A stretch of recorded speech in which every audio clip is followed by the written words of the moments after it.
We're gonna, open the Monday, September 16th, 2019 Board of Selectmen meeting. Can we please stand and pledge allegiance? Pledge allegiance. To the flag of the United States of America and to the republic for which it stands, one nation, under God, indivisible, with liberty and justice for all. Mr. Chairman, should we push these buttons? Should these be on red or green? Red? Green? How do you, this thing that says push? There you go. I did it. I think this is push. That's a miracle. Okay, I knew I could do that. so, do we have anyone for resident comment?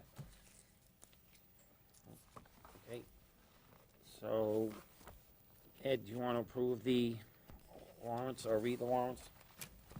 Sure.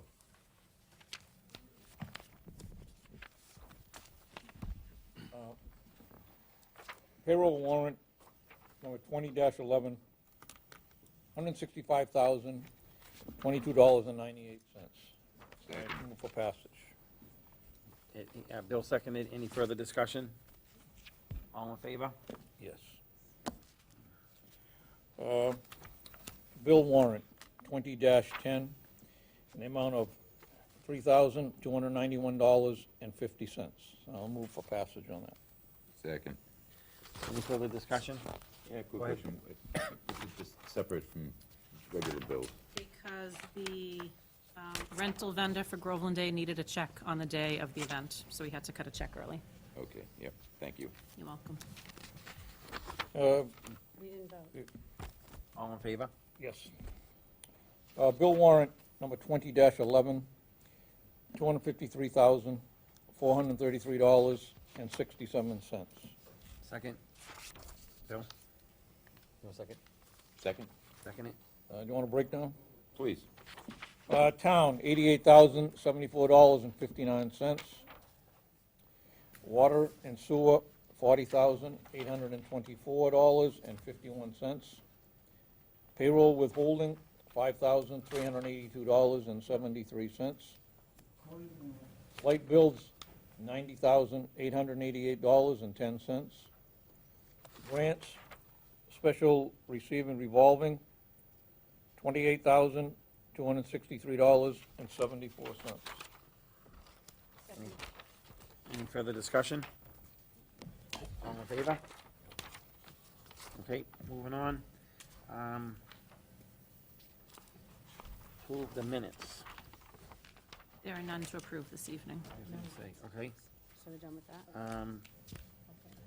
I guess we can go back. I didn't make the 5:30 appointment because I was late getting out of work. Do you guys want to talk about that at all? Or are you good? While we do the appointments, we can do it under selectmen time. Okay. Fine with me.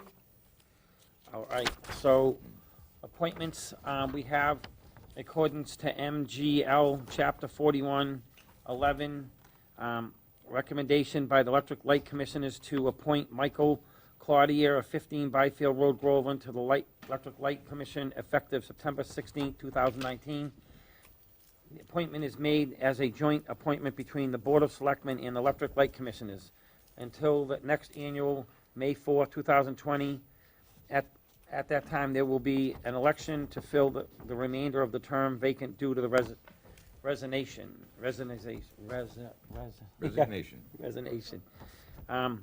So, can I get a roll call vote? We'll start with Kathy. Well- Yes. Oh, What? go ahead. So there needs to be a motion before you vote. Oh, okay, that's true. Okay, motion for Mike Claudia. Yeah, Second. second. Any other discussion? Okay, and now we'll go to vote. So start with Kathy, Yes. Ed, Yes. me, yes, Bill, Yes. and Mike. And you need to recognize the two light commissioners that are here. All right, thank you. Is Mike? Yes. Do you have anything you want to say, or? Thank you. Oh, Thank you. I look forward to serving the residents of the Great Bay of Groveland. Good. I did so as the manager for a number of years. Yep. Want to continue to give back through my work as a commissioner. Good. And you still like it in Middleton, you don't want to come back? I like it in Middleton. I would love to come back. Okay. I have to leave it at that. All right. All right, well, thank you very much. Thank All you. right. Couldn't have picked a better. Okay, so now, moving on, we have discussions and possible vote. Meet with the members of the Groveland Firefighter Association regarding the possible donation of a boat. Boot. Boat. Vote. Good evening. I'm Brian Belfieri from the Fire Department. I'm also representing the Firefighters Association tonight. Does everyone know what the Firefighters Association does or what we are? Yeah. So, 2006 is when the association was started. We were given a sum of money from a family in town. The purpose of the money was supposed to be for purchasing equipment for the fire department that the town necessarily couldn't afford. Nice to have equipment, nice to have, not at a high need. We also do fundraisers. Money goes into the association. We purchase items, donate to the fire department. We have a scholarship we do annually. Just a little recap of what we do. We've been recently discussing possibly purchasing a boat to donate to the fire department. Approximately $16,000, just a little under. Wanted to talk with the board to see, if we voted on it. Before we vote on it, we want to make sure that the board would accept it, gift from the association. Wanted to make sure we'd be covered insurance-wise with the boat. And if the board would be willing to possibly contribute some money, possibly either towards the boat or towards some equipment for the boat. Okay, someone wanna start? Go ahead. Denise, is that possible? Do we have room to add them to insurance, or is that a different insurance policy, or? Well, we don't have extra money in our insurance budgets, so the budgets are what we get quoted for to our existing policy. So I'd have to figure out how much that would cost to add this to our insurance policy. Any idea what that would run, I don't- roughly? No idea, okay. Insurance, I don't know. As far as money for, I'm assuming like maintenance stuff and maybe some small equipment, do you have an idea what you'd be looking for that? So, for equipment, was Or about, just whatever money you're looking for, I mean, because, as you heard, we have very little free funds. so, equipment was about $3,500 for, life vests, helmets, and some, wetsuits, wet dry suits.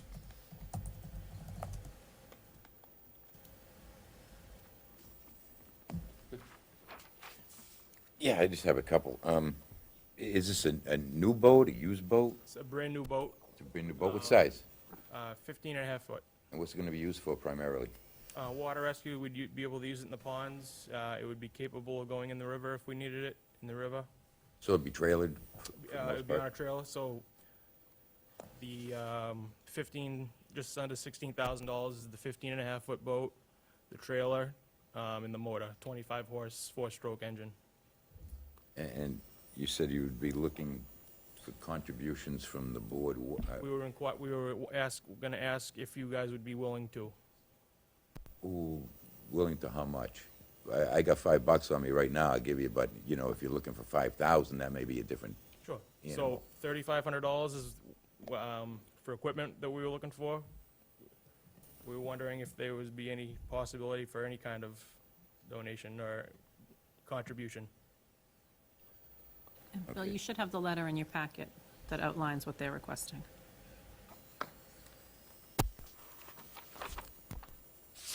Did I miss it? It's the first under discussion items. I have it right up, Kevin.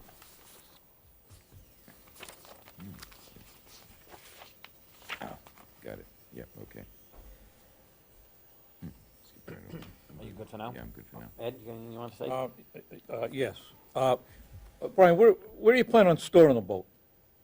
Central Station, And, either Central or South Stations. and what would you have to move out to, of the station to be able to put the boat in there?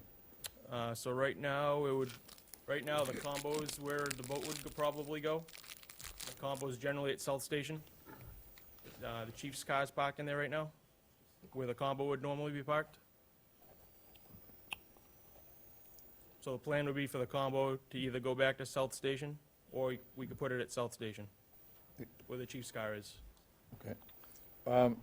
What additional training do the firefighters have to have to, for the boat itself? So swift water training and boat training itself. The Fire Academy, Technical Rescue Division, the training's free. We just have to get the members to attend and pay for the members to go to the training. Just a couple questions, I'll just give them to you, you can respond when, the amount of training required, and are any of the firefighters trained now in the use of the boat? So as far as the use of the boat, this- Training for the rescue? so swift water training, Yeah, there's they've been through that. 2 of us currently. Okay. As far as the boat, there's a lot of people in the department familiar with operating the boat, or boats in general.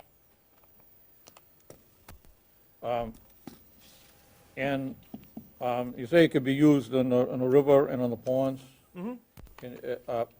Something that I've been trying to advocate for a couple of years is access to Johnson's Pond for water rescue, because I don't see that you could get any kind of a rescue boat, maybe unless it's going to be hand-carried, into Johnson's Pond. And as you know, Johnson's Pond it's advertised as what they call a great pond, over 10 acres. And the 2 of the ramps that were used in the past, the one behind the old water pump station of Haverhill, that's no longer accessible, although it wouldn't take much to clear some of that brush and down trees in there. And the other one was right on that, I call it the S-curve, down before you get, maybe 100 yards before you get to Boxer, maybe a little less than that. And now there's 4x4 posts in there, and that used to be another access. So as far as the access to Johnson's Pond, I don't see it right now that you're going to be able to do that. And I don't know of any other ponds in Groveland that, So the boat has a lot of handles on it, so we would be able to carry the boat. what's it weigh? I don't remember the total number. Let's say he was around 400 pounds.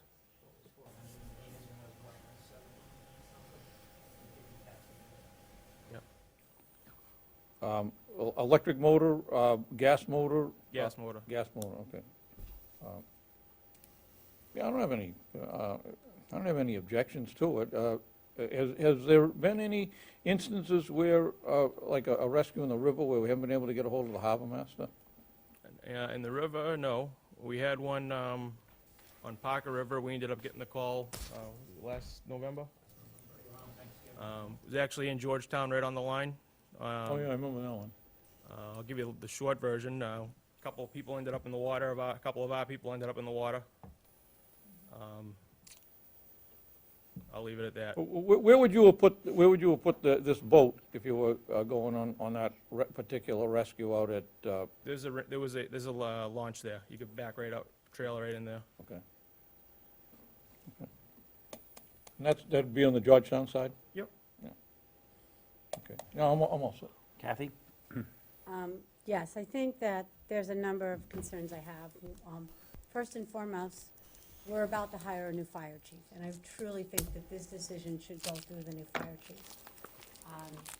So that would make it pause for a little while. I assume there's no urgency to this. It's just an idea that's being forwarded to us. So, and then I looked at your questions, and they're actually really good questions. So what you would want to do is to work with the new fire chief to construct a budget for this portion of the fire department. You'd want a budget for the maintenance, the repairs, the insurance, and the training, because you cannot put anybody in that boat unless they're properly trained. That's a liability for the town. I think you know that. And, so if the new fire chief comes in, and I think, you've obviously done some work on this already, I would continue to work on it. I would get a package together, and I would go through the new fire chief and through the budget process. And even as a donation, even if in part or some, it could go through the capital plan, and the cost, of course, would be decreased by whatever donation the Firefighters Association wanted to make towards it, but you'd have a better idea of what the town could do budget-wise and what might be needed to make it happen. And then the new fire chief, of course, would need to be on board to make sure that we have sufficient personnel to take on a new endeavor in the fire department. But I hear what you're saying and everything like that. So I commend you for bringing this forward, and I just think that it should be taken under advisement and forwarded to the new fire chief. And then you would work directly with someone far more knowledgeable about this matter than we are. It'd be better. Thank you. Okay. I think most everyone took my questions, but I'll go through 'em. I know, do we have a current harbor master that overlooks for us? Yes. Over in Haverhill, Yes. right? So he's already kind of overlooking what we have and what we need So the river, yes. for the river only, but not the ponds. Correct. Okay. So, that meaning we have no real coverage for our ponds, so probably make sense to have something possibly around for the ponds. You already said, how much is the training, how much will it cost us? You said the training's free, that they'll get all the training covered with no Yep. cost. But We we, need to pay the personnel to go to the training, but the Yes. training will be provided for free. Right, that's not- so that's my next thing. What was it gonna cost per man to go through training? So we Have get, any, we get paid our hourly rate. so it's gonna be Right an now? hourly rate. Do you have any idea what the hourly rate, like, how many hours of training they'll have to go through? I want to say it's 24 hours for the Swiftwater. Okay, so we got some costs there to send them through the training. Do you think your budget's gonna cover that training right now? You have enough money in the budget to cover that training? So I talked with Chief York when he was still in, and we did. So you did have the, okay. Insurance coverage I wrote, but we already talked about that. Does the current equipment we have, the squads or whatever you're using, do they have all the towable stuff in the back of them? Yep. They're already Both equipped? squads and the Chief's car have a trailer hitch to tow Okay, it. so that's already, and I know what you were just talking about, the pond over there, when you had that Thanksgiving rescue, I heard it and actually went by there. Mutual aid, we have mutual aid coverage right now from town, don't we? West Newbury come with their boat, or Gray Georgetown? has one. Yeah. Georgetown does not. They don't, okay. It's out of service from that incident. Oh, really? Okay. So I don't think it's a bad thing. I think that we definitely, I kinda hear what Selectwoman Castellanos is saying, we have a new chief, should we be talking, letting him come in? I'm a big advocate that we need to get him commander-in-chief and let him do his thing and let him do what he wants to do with his department, so I would probably say, yeah, I'm on board, but I'd like to see what the new chief has to say about it. I don't know, asking Denise, do we have $3,500 laying around that we could buy equipment for this thing? Unless it's in the fire budget, But- we don't have it elsewhere. Okay. could I just speak to the fire budget Sure. for a minute? I mean, I was on the finance board when we've gone through it, and we've been through, and I know it's been difficult with the interim chiefs, and the fire budget has been running out of money, and the finance committee put money in there, not so there'd be extra, but so that we would have the money there for the inspections of the trucks that weren't being done at one point, and for the halls that were getting close to not being covered. And I'd really caution my board members, I think that it's a worthy idea, but the budget is set for this year. And I wouldn't go raiding those lines until a new fire chief has come in to tell us where he needs money within that budget, under his or her direction. I mean, that's why we're waiting for a new fire chief. Okay, 1 minute. Go ahead, Mike. Is there a time limit on this donation? No? So That's it's good. yours whenever you want it, basically? Well, they're here all the No. time. The money. You talking about the money we have? No, the donation for the boat. They're gonna donate the They're boat. donating. Oh, They're It's donating. okay, you're gonna the donate to the right. firemen. Yeah, the So firemen. it doesn't mean that this has to be done right away, then? No. Okay. Yeah. Good. Go ahead, Ed. And this, I'll address it to fellow board members. When we had the study done, what was, I don't recall, but maybe I didn't see it. When the study was done, was there anything in there about the need for a boat, that the consultant or whatever you call it, did the study? What was it, was the one in there? Anybody remember? Not that I remember. I know. But to be fair, they were hired for a specific purpose, to know about the fire chief. They didn't really get into the capital needs of the department, and on the finance board with Denise there, we did discuss it. So they actually did not review the capital plan to say whether or not they agreed with it or disagreed with it. And yes, there was no boat in the plan at this point, but I still feel that the new fire chief should be made aware that this is something the Firefighters Association is willing to help with, and let the new fire chief decide. We did have a boat, I mean, I don't think it was much, years ago with Chief Clement, right? I don't think it was much, but, you know, dangerous. Yes, that's what he said too. Okay, so it's an idea, I think, and it's very nice of you and the Firefighters Association to take the initiative and bring it forward. Thank you.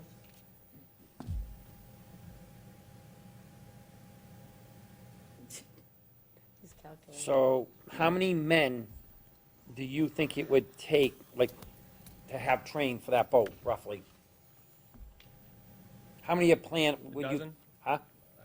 I'd say a dozen, maybe 10, maybe a dozen. To send through the training? So 10?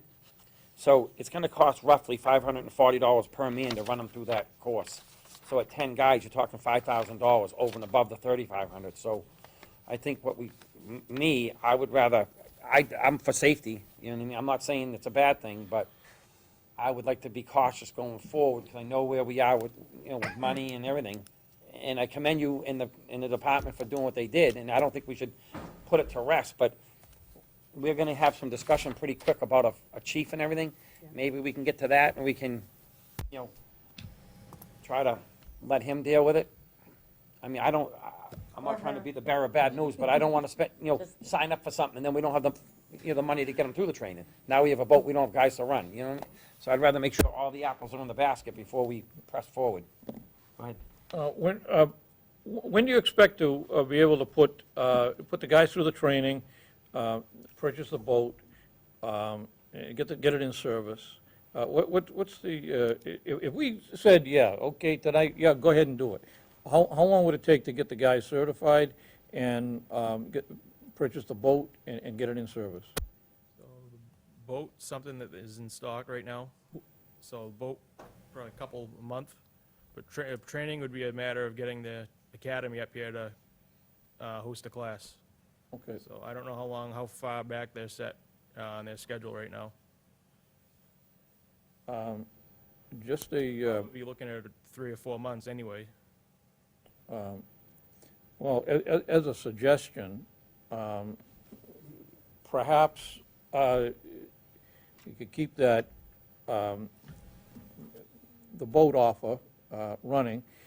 Perhaps an article for the annual town meeting, because if you're 6 months away, you'd almost be at the annual town meeting.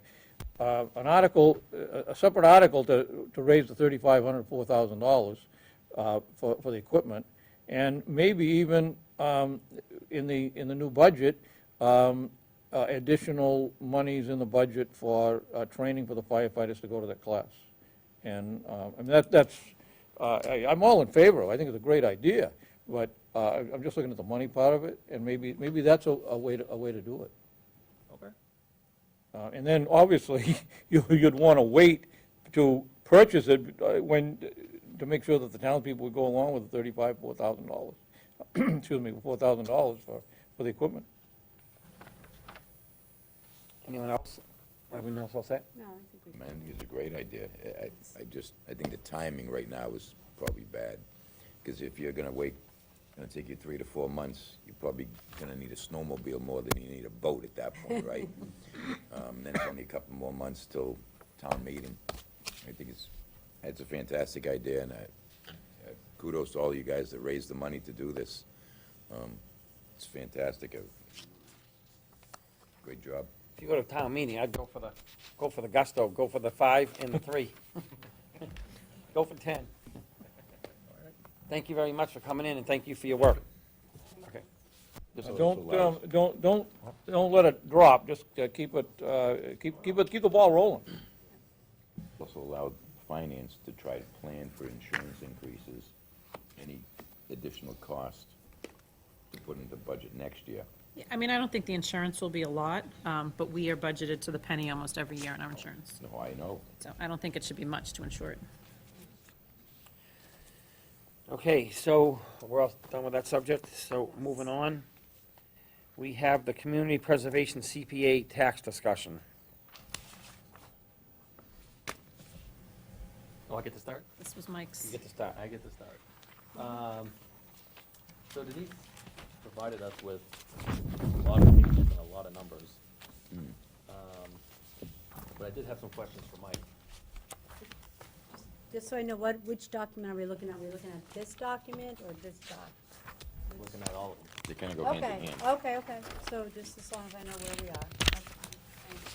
Well, it says for fiscal year 2019, the tax CPA revenue currently stands at $325,741. Is that correct? That's what we've collected through taxes. So far this year? No, for fiscal That 19. that was last year. Yep, last year, okay. And the state, during that same time period, has provided $138,787? Yes. Okay. My basis for having this conversation is to find out exactly how much money is in CPA funds, what buckets are appropriated under those funds, and the amounts per bucket, because I know each bucket is associated with different types of projects, correct? Yep. What the rate is per household, which I think is 3%, Yes. right? It's 3% of the tax that you pay. Right, but not on the value of the house, well, the assessed Yeah, value, it the is. town's assessed value. Yeah. Right. And then, the process for which, the money is spent, the money is requested, the money is spent, and the money is approved. So I know I'm throwing a lot of questions at you, but basically I wanna know everything there is to know about CPA, Okay. from start to finish. All right. Give it all to me. This is interesting. All right, so we've had community preservation back in 2000, we voted for it in 2004. Okay, So we've had it for almost 15 years. I think it's our 14th year of actually collecting funds and getting matches. And so over the lifetime that we've had it, in the past 14 years, we have, the state has given us $2.3 million in match. okay, Okay. And obviously, as you know, the matches over the past 6 years have gone down because there's a couple of different reasons. The fund to get the money was from the Registry of Deeds and more towns signing up. right, Boston obviously. came online a few years ago, that Yes. drained a lot. Before you go any further, the state has given us $2.3 million in that 14 years. Yes. How much has the town provided to CPA in that 14 years? Roughly. Yeah, roughly, let's see, 3,000. I'm not gonna hold you to the penny, I'm just, Maybe like around 4.5 million. okay. Got it? Okay. So currently, in last year, we were matched 44.6% for our money raised in 2018. We don't know yet where it's going to be. They haven't announced the final numbers for 2019. But 44.6, we did quite well. We were the 24th highest in the state out of 175 other communities that have CPA. And the reason is because of the demographics in Groveland versus some of the other towns, and also that we have 3%. Because when you have the 3%, you actually get 2 more rounds of money. So they divide it all for the 1% communities, and then whatever's left over, they give certain percentage to the 2% communities, and then the 3% communities get a third round of funding. So that's really why we end up doing quite well. Say that again? 1% gets, 1%, so. so the for- towns that are charging 1% towards CPA, they get a They certain get amount. less, Right, yeah. okay. And they only get one fund. So once, they have a weird formula of how they do it. Well, it's government, it's gotta be weird. Yeah, They you can't know. figure it out. And It's like my commission plan. because you have 3%, you get 2 additional chunks of money, Got it, okay. all right? So, so we've done quite well. And I think over the years, unfortunately, it used to be 100% match for the first, I'd say, 8 years or so that we had it. We got 100%, which was fantastic.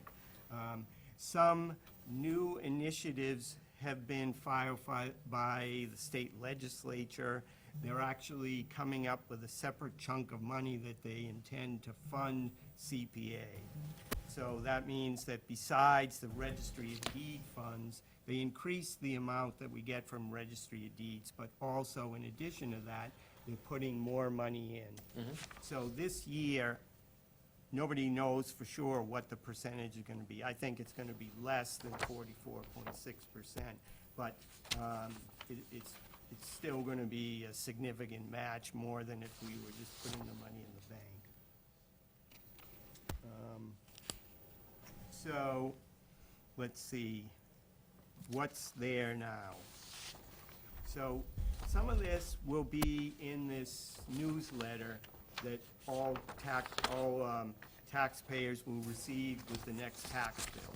And so you can look at that and see how much exactly is in each fund and how much is set aside for some open projects.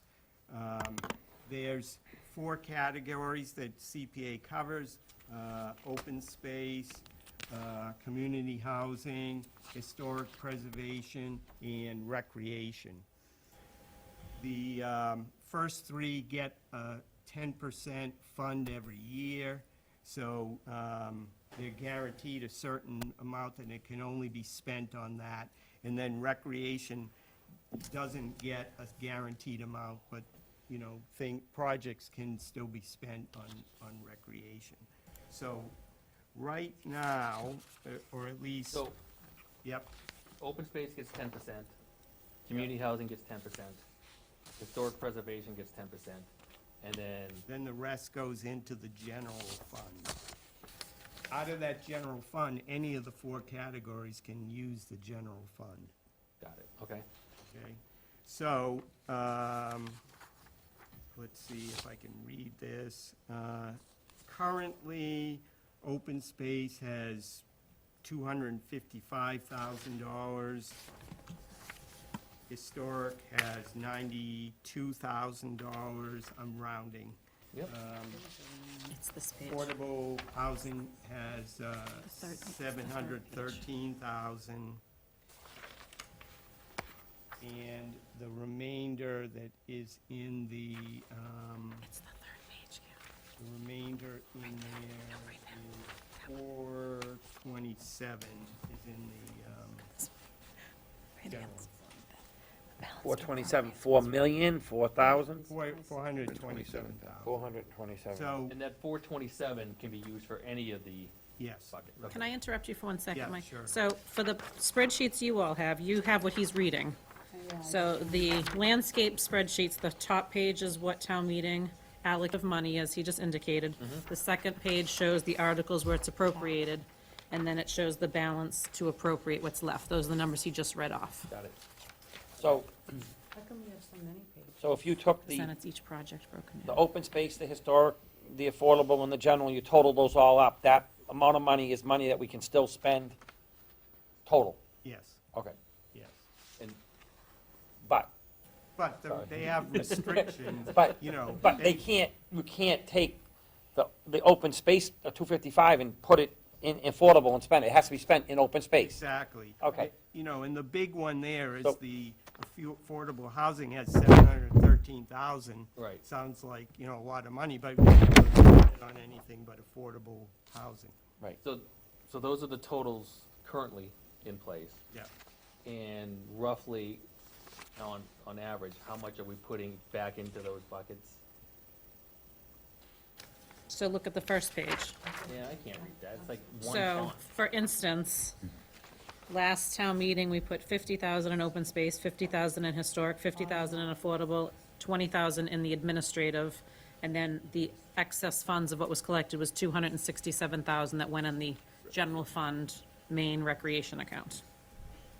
Okay, so we're doing 280,000, is that what that number? Well, no, you have the 50, that's 170, so that's 170 plus the 267. Right, but the 267 isn't appropriated, that's what's left, what's No, but collected. if you add them both together, you have all the money. Correct. So 170 plus 267, so Okay. roughly there. And a note on that, too.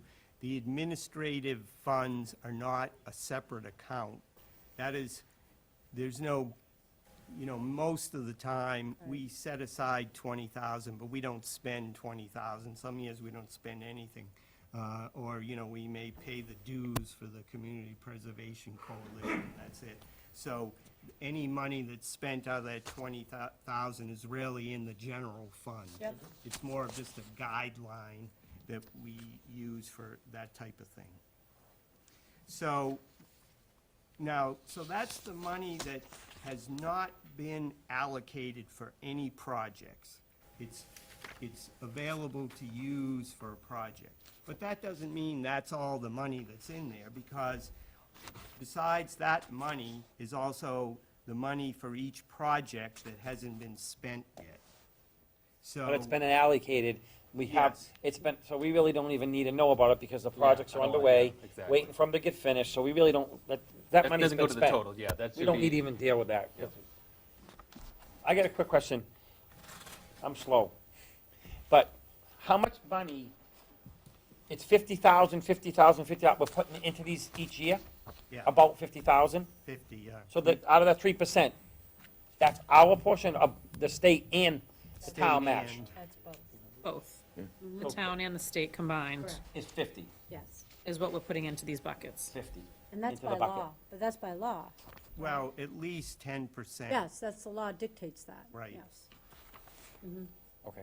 We've, the town, I don't know exactly when we decided this, but the town decided to round it up to 50 and, to 50,000, we put 50,000. Oh, okay, instead of, Did- I get it. Did I write this down wrong? 3% of The state was 4 million match, and we were, no, the state match was 2.3 million, and we were 4 million? Yeah, we put Correct. in roughly about. So we put in more than the state puts? Am I Yes. correct? Yeah. Oh, yeah, absolutely. So if you look at the top So sheet, Bill. taxpayers are putting in 4 million, and we're getting 2.3 out. Right, so if you From look at back, from- the, if you look at the Don't- top sheet Yeah, I know, that I saw it, but I'm So just, the percentage is what the state's matching us. right, right. Look at it this way, Bill, if I get taxed and pay $300 in, roughly, the state's gonna give another Right. 150, or not 300, not 50, but 130, 40%. No, I know, On no, top, I so my understand. 300 I just becomes- wanted to make sure I wrote it down wrong, because I'm like, the town people Right. putting in more than we're getting from the No, state. no, no, Yes, but That's all so my my point was. 300 becomes 430 with the Right, state match. right. That's what I mean, yes. And if we were, if for some reason, Mm-hmm. hypothetically down the road, if we said, well, we want to lower the 3% to 1% or 2% or whatever it might be, Yep.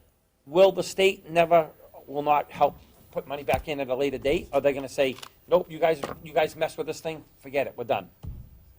No, they'll only give us what we say. No, but could they ever sit there and say, we're not going to match anymore? Because you get what I'm trying to say? Oh, well, they've already reduced the amount. No, of no, our I match. mean, if we said, the town, That wanted to go from 3 to 1.5%. right, Yeah, would the state say, forget it, we're not gonna give you money anymore? No, okay, all right, go ahead. so in 2004, the town voted to approve CBA. Yeah. And if, in that scenario that Bill was talking about, if the town voted to reduce it from 3% to 1.5%, the town would have to do that at an annual town meeting. No, there's a procedure. Oh, You have there to we go. do, you know. I know, there's always a government. government procedure. got to be a procedure. You have to do it on a blue moon on Sunday, No. So Correct. the month of June. the rule is that you have to make a change based on how you put it in.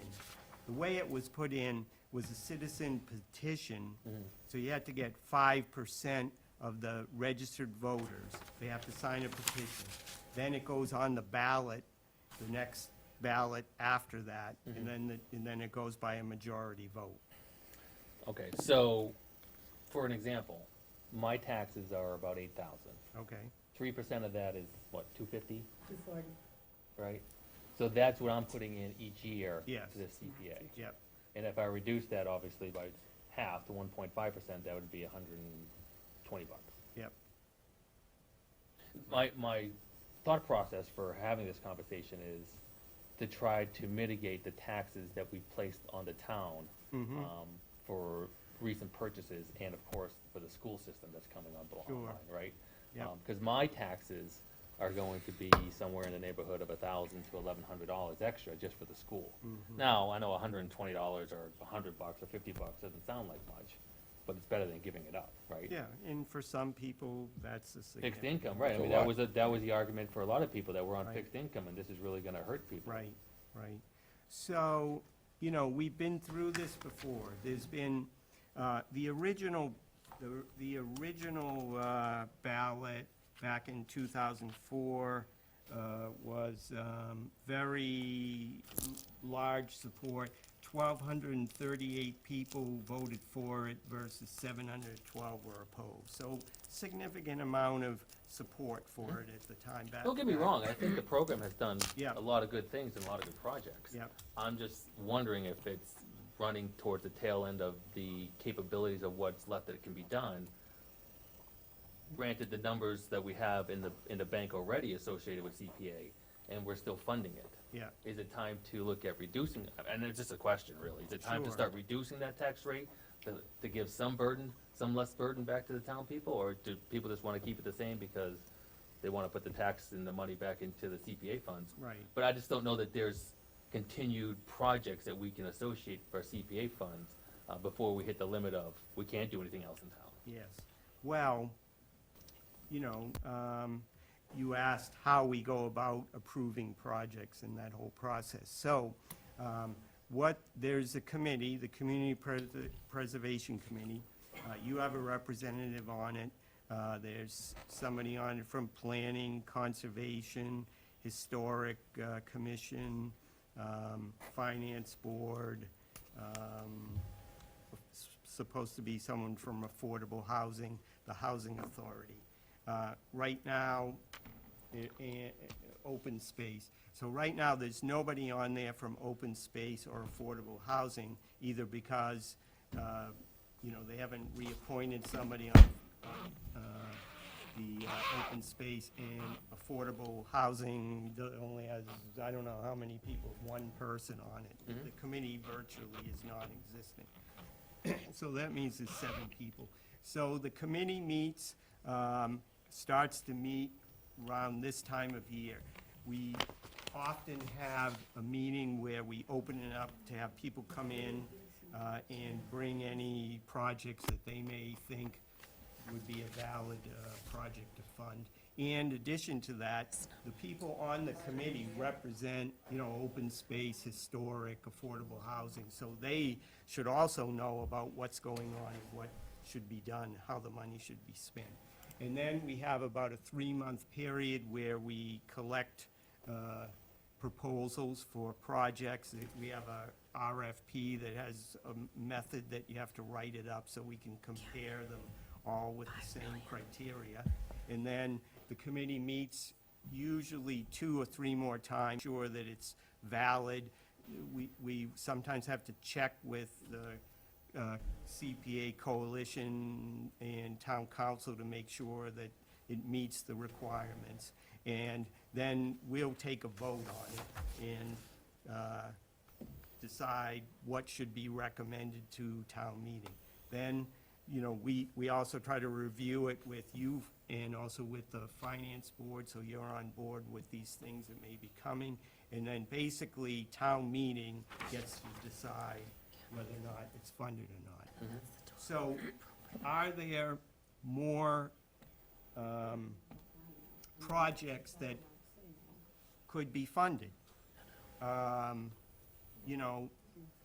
Just thinking about I would say some of, the two areas I think really the biggest opportunities are recreation and community housing.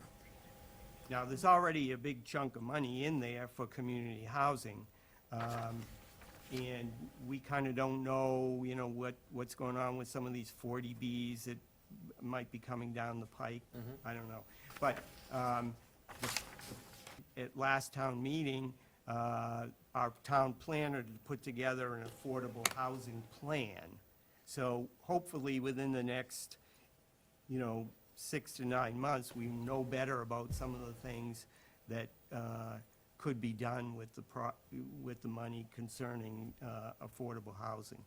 But if any of those 40B projects go forward, we won't have to worry about meeting our 40B Yeah, requirement, right? potentially, So that but- money's gonna be in that account, not being able to be touched? No, I don't think so, because even if a 40B project helps us to meet our 10% requirement, today, the town's constantly growing, so you, So it's a moving target, you're never yes, actually gonna be there. absolutely.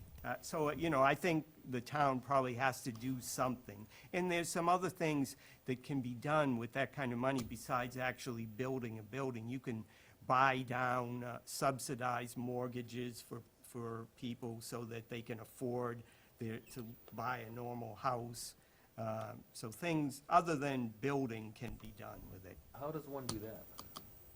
Well, you can, so you would have a method where you'd identify somebody's income, and let's say they couldn't quite afford a $400,000 house. Is it only for people moving into town as opposed to people No, already in it town? could be either one. You could say it was just for current town residents, or you could say for anybody. So we could identify people in town as a hardship and put that money towards that Yep, if Yep. it was something that was appropriate. yeah, definitely, Well, see, this is a good conversation. yeah. Mike, I think Kathy wants to. Yeah, I just, so the money that we have that's left, that's sitting there, are we allowed to invest it and earn any interest on it, or? It is being invested. Okay, so we're allowed to have interest income. Does the interest income go back into each of the funds? It goes into the CPA fund as a whole, Okay, so it stays within the fund. yes. So, within the law on the CPA, it describes the affordable housing options, I would assume? So the one you're speaking to, the subsidized mortgage buy-down, is there flexibility in there so that we could restrict it to our own residents, so that if we wanted to restrict it to people over a certain age and things like that, we could do that? Or is it, a lot of this stuff I know is kind of cast in stone. I'm asking, do we have options locally? What's that the swim people lane could- we have to go in would- there? Would people have to go to the ballot and vote on this kind of a thing, or is this something we can do internally? No, we can do it internally. And bring it to a town meeting? Yeah. So, Mike, to your point, yes, I know what you're saying about the 3%, but in light of the override being like, what, $900 to $1,000 for your house maybe, $240 is something, but would That's we- to wipe it out completely. that would wipe it out completely. Right. So as long as the state, see, the reason I voted for this, honestly, Mike, is just because of that state match, because I thought if they Right. don't give it to us, they're gonna give it to another town. Right. So why don't we get in line and get our share of whatever the pie is? And it looks like we've been doing fairly well with it. But I wasn't aware that we had options within affordable housing other than just building housing, that we could use it to make housing affordable within our town is a new thought. Yes. It is, Thank you. because a lot of need a people have committee to complained do that. about it. I think we got a committee right here. Oh, well, There maybe. you A go. lot, a lot of people have complained that they're being taxed out of Groveland because they can't Correct. afford it with But you everything gotta, else that's you going gotta on. go back to the point that I made a minute ago, and I'm not trying to, the town people are putting 4 million in, and we're getting 2.3 million back. Yeah, So we're putting 4 million in to get 2.3 out, yeah. match, not out, but match, you know what I'm trying to say? So it's costing the taxpayers more.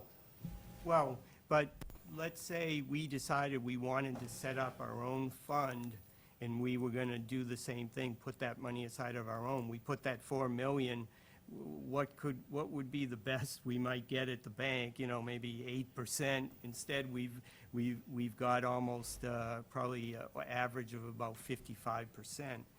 That's pretty good. It's a good return on the money. Yeah, you're not Is what gonna he's get- saying. It's a good return on the money. Yeah. Yes. Okay, one of my things is we approve these projects, and it's nothing to do with the committee, they do a great job, I'm Sure. saying nothing about that. Personally, I think we should have someone that watches these projects somehow, I don't know where we find the person, or whatever, but watches them and moves the projects on. Because a lot of these projects, what? I was gonna say, right, but can that money in those accounts be used to hire someone to do that? That's what I was hitting. Yeah, we Sorry. We've done that in part already But with what the I'm town saying is, planner. we approve these projects, we spend the money well, we get the projects online well, but then the projects, they get going well, but then the people lose interest, or whatever, I don't even know what the problem is, but it takes, like Mike said, government, and they just go like a snail's pace, and we still have a lot of projects open, not closed. I would like to find a way, if we had money in there, can we, under one of these categories, find someone that we could either pay, hire, or something that moves these projects along, keeps an eye on them, and that's their job. I Yeah. mean, I know that, maybe I'm wrong when I speak about this, but if the taxpayers are seeing their money spent Yes. quickly, or somewhat quickly, Yeah. and can see a project that's done, go ahead. So, Mike, I remember we had that discussion about the town planner, when we were Yes. bringing that position in, and the CPA Right. were able to pick up a share of the salary, which helped the town hire this new person, and CPA has continued to fund that position in part, helping. Could, if we wish to bring in, say, a recreation position, or a housing position, or something like that, I know with the town planner, it was a little more clear cut, because you were able to say, okay, she could do this open space plan for us. Now she's doing our master plan and the CPA. What would you need to see to have someone's salary partially supported through CPA? What kind of a justification would be necessary? Okay, so you mean like you want to hire a recreation director, For say, example, and yes. can that be covered under the recreation In category? part, yes, like we did with the planner. Yeah, Because of the huge projects we've had in recreation. Right, but where I was trying to head with this was, if we were to get a person, Kathy's saying a recreation person, we do need a recreation person, because we need, and they could make their money back through grants or programs or something in the town, a recreation person could do it. The recreation person would probably take some of Denise's time away from her, because she's out there delegating fields, and she's doing a lot of things she shouldn't be doing as far as Using for fields. water pumps and stuff. Right, dealing with sprinkler systems, and, I don't know, I mean, An expert. whatever. I'm just saying, that person, the money could be better spent having her do her job and that person do their job. And you're saying that you have a general fund, and possibly, you were saying recreation and housing. If we found the right person, maybe we could hit those categories and get one of my pet peeves of keeping these projects moving somehow. Maybe I'm Well, dreaming. you could do two things. One of them I know we can do. The second one I have to check out to be 100% sure that we can do it. It sounds like it can be done. But, so the first one is, we could use some of the administrative money that's been set aside to pay part of somebody's salary to monitor the projects. Yep, Okay, right now, between Denise and I think we do a pretty good job. Denise tracks all the funds, which is a large part of the job. And then, you know, between she and I, we kind of get on what's being done, make sure they're getting their quotes and everything else. Right now, there's only 18 open projects, and most of them have been voted in the last 2 or 3 years. So there's not a lot of projects sitting out there. There may be 1 or 2 that we all know about, such as the Vito project that's, you know, difficult. But there's not they are getting done, so it's not like they're not getting done. So then the second thing is, can we hire let's say, for instance, hire a recreation director and pay part of their salary from CPA funds? In my experience, it sounds like possible, but, you know, I'm not sure. I'd have to check on that. But it's a good idea.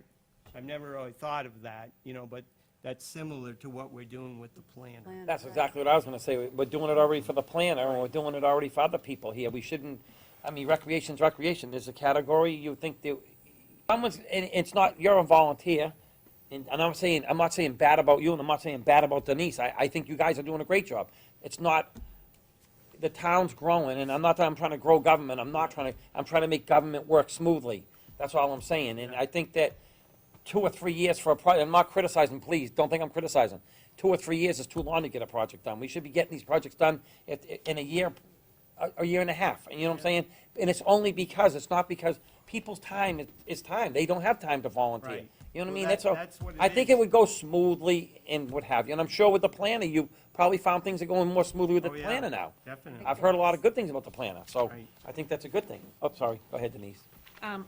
Personally, I think you would be better off doing something like a community preservation project manager with someone with a procurement background that can help do the bidding, Yep. that also can go out and take the measurements and oversee the project and manage the work and something like that. So someone could cover all the different buckets of money and projects, and then someone could help bid and get the quotes and things like that. Because that would be huge. As I've said in the past, I'm not a project manager. I don't know what it takes to paint Washington Hall and the dimensions. That's not my job to get those specifications. And we've run into issues that the folks that are submitting the projects, that's not their expertise of getting those specifications. Right. So if we had someone with some background in project management or construction that could sort of help all the projects, I think that would be ideal. Just to follow up, that actually makes a lot of sense, because I was up at the Washington Hall, and I know they're trying to redo the parking lot, right? And they're there trying to draw it on like pieces of paper, and I'm like, you need somebody who knows, you know, grading and steepness, and I don't know what you can do here. So I bet they would appreciate having that kind of expertise as well. Yep. Would make everything go more smoothly. See, I think if Good we idea. can continue to utilize CPA for things like this, where you're actually able to tap into CPA funds to pay for something that normally would have to come out of the budget, you know, like part of the planner's salary, then it makes a lot of sense to keep it the way it is, because we've got a good use of the funds going forward. Yes, going forward, but my issue is with the funds that are already there that are there to be used. Mm-hmm. Right, I mean, you said you have 427,000 in the general fund. Yeah, It's gonna take a lot of years to get through a community preservation project manager with that. well, Not with recreation. No? I mean, I can tell you, I Like know of Sears? one that's gonna come down with 350,000 in this upcoming cycle. Bagnell's looking to redo their entire playground, and you're talking $350,000. yeah. But We can you just- use that for a school? It's a community playground situated at Bagnell School, yes, you can.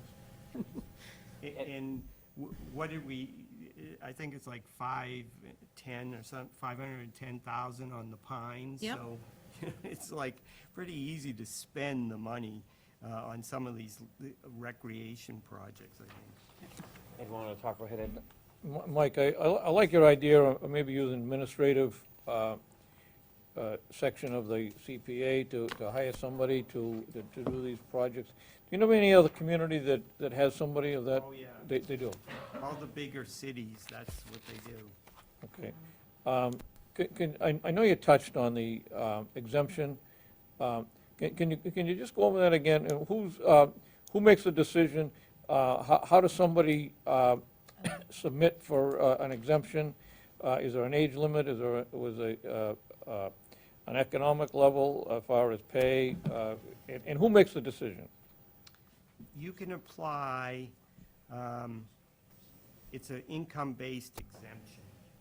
So if you meet the requirements of, you know, it's similar to something like food stamps or,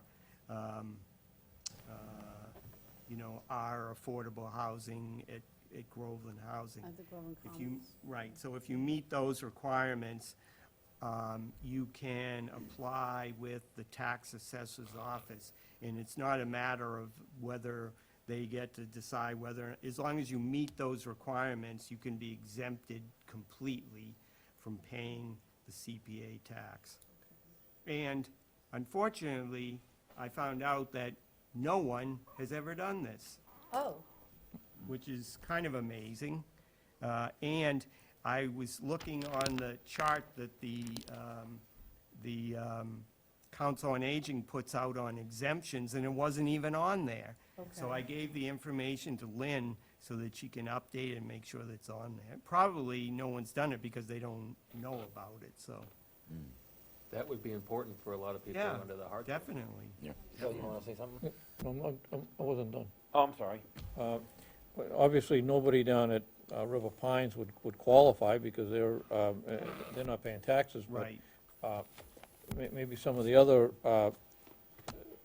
developments, some of the 40B developments might, and I'm saying developments, I mean single-family houses, maybe some of those people would qualify. I think it's a good idea to get the word out to the people. You almost. Bill wanted to talk. go ahead, Bill. Just real quick, Let me ask him. what I'm really noticing and what concerns me, and I think Mike is why he brought this up, is I'm seeing a diminishing returns on our investment every year. I mean, really as 2015, we were getting almost 70 cents on the dollar. For every dollar we invested, the state was giving us almost 70 cents. In fiscal 2018, it dropped to just a little above 36 cents. I'm not sure what the slight increase back to 42 cents was, but is this a pattern that we're going to see, that continuing diminishing returns on our investment? And if so, when, to Mike Wood's point, when do we call it quits and say it's just not worth the investment anymore because we're not getting anything in return? Yeah. Well,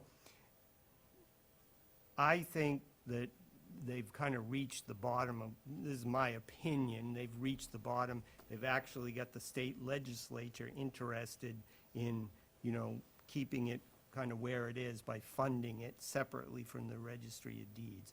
So, I think it'll be a telling sign to see what it is. Is it gonna be, are we gonna, we're 44.6 in 2018, in 2019 fiscal year, is it gonna be, in the 30s, say 37, 30? Okay, so that, hopefully that's the floor of as low as it's gonna go.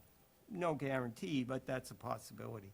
But I think that certainly, I think as Mike said, it's time to think about it again. I'm more than happy to present all the reasons why I think we should continue it.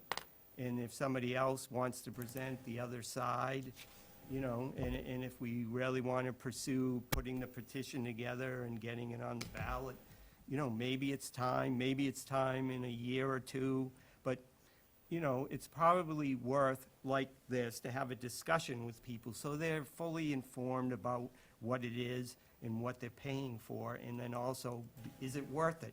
Well, I think it's important for those points that you made, but also the options they have to either remove it, reduce it, do Yeah. nothing, all the things that they could do. Yeah. Rather than just stick with it. Right. If that's not a good plan for everybody. Yeah. Where would I get a list of all the towns and cities in Massachusetts that are a member of this CPA? Would that be on? I'm sure it's on their I'll website. be more interested in seeing who's not on there, that might come online in the next few years. Big cities like Fall Wow. River, New Bedford, Springfield, Yeah. Worcester. The website you can go to is communitypreservation.org. And they've got all the facts and figures on there. Thank you. I think if you were to be able to come back to us and possibly get the information, if you could, about using the rec money or some of the money toward a person like we just Yep. talked about, Yep.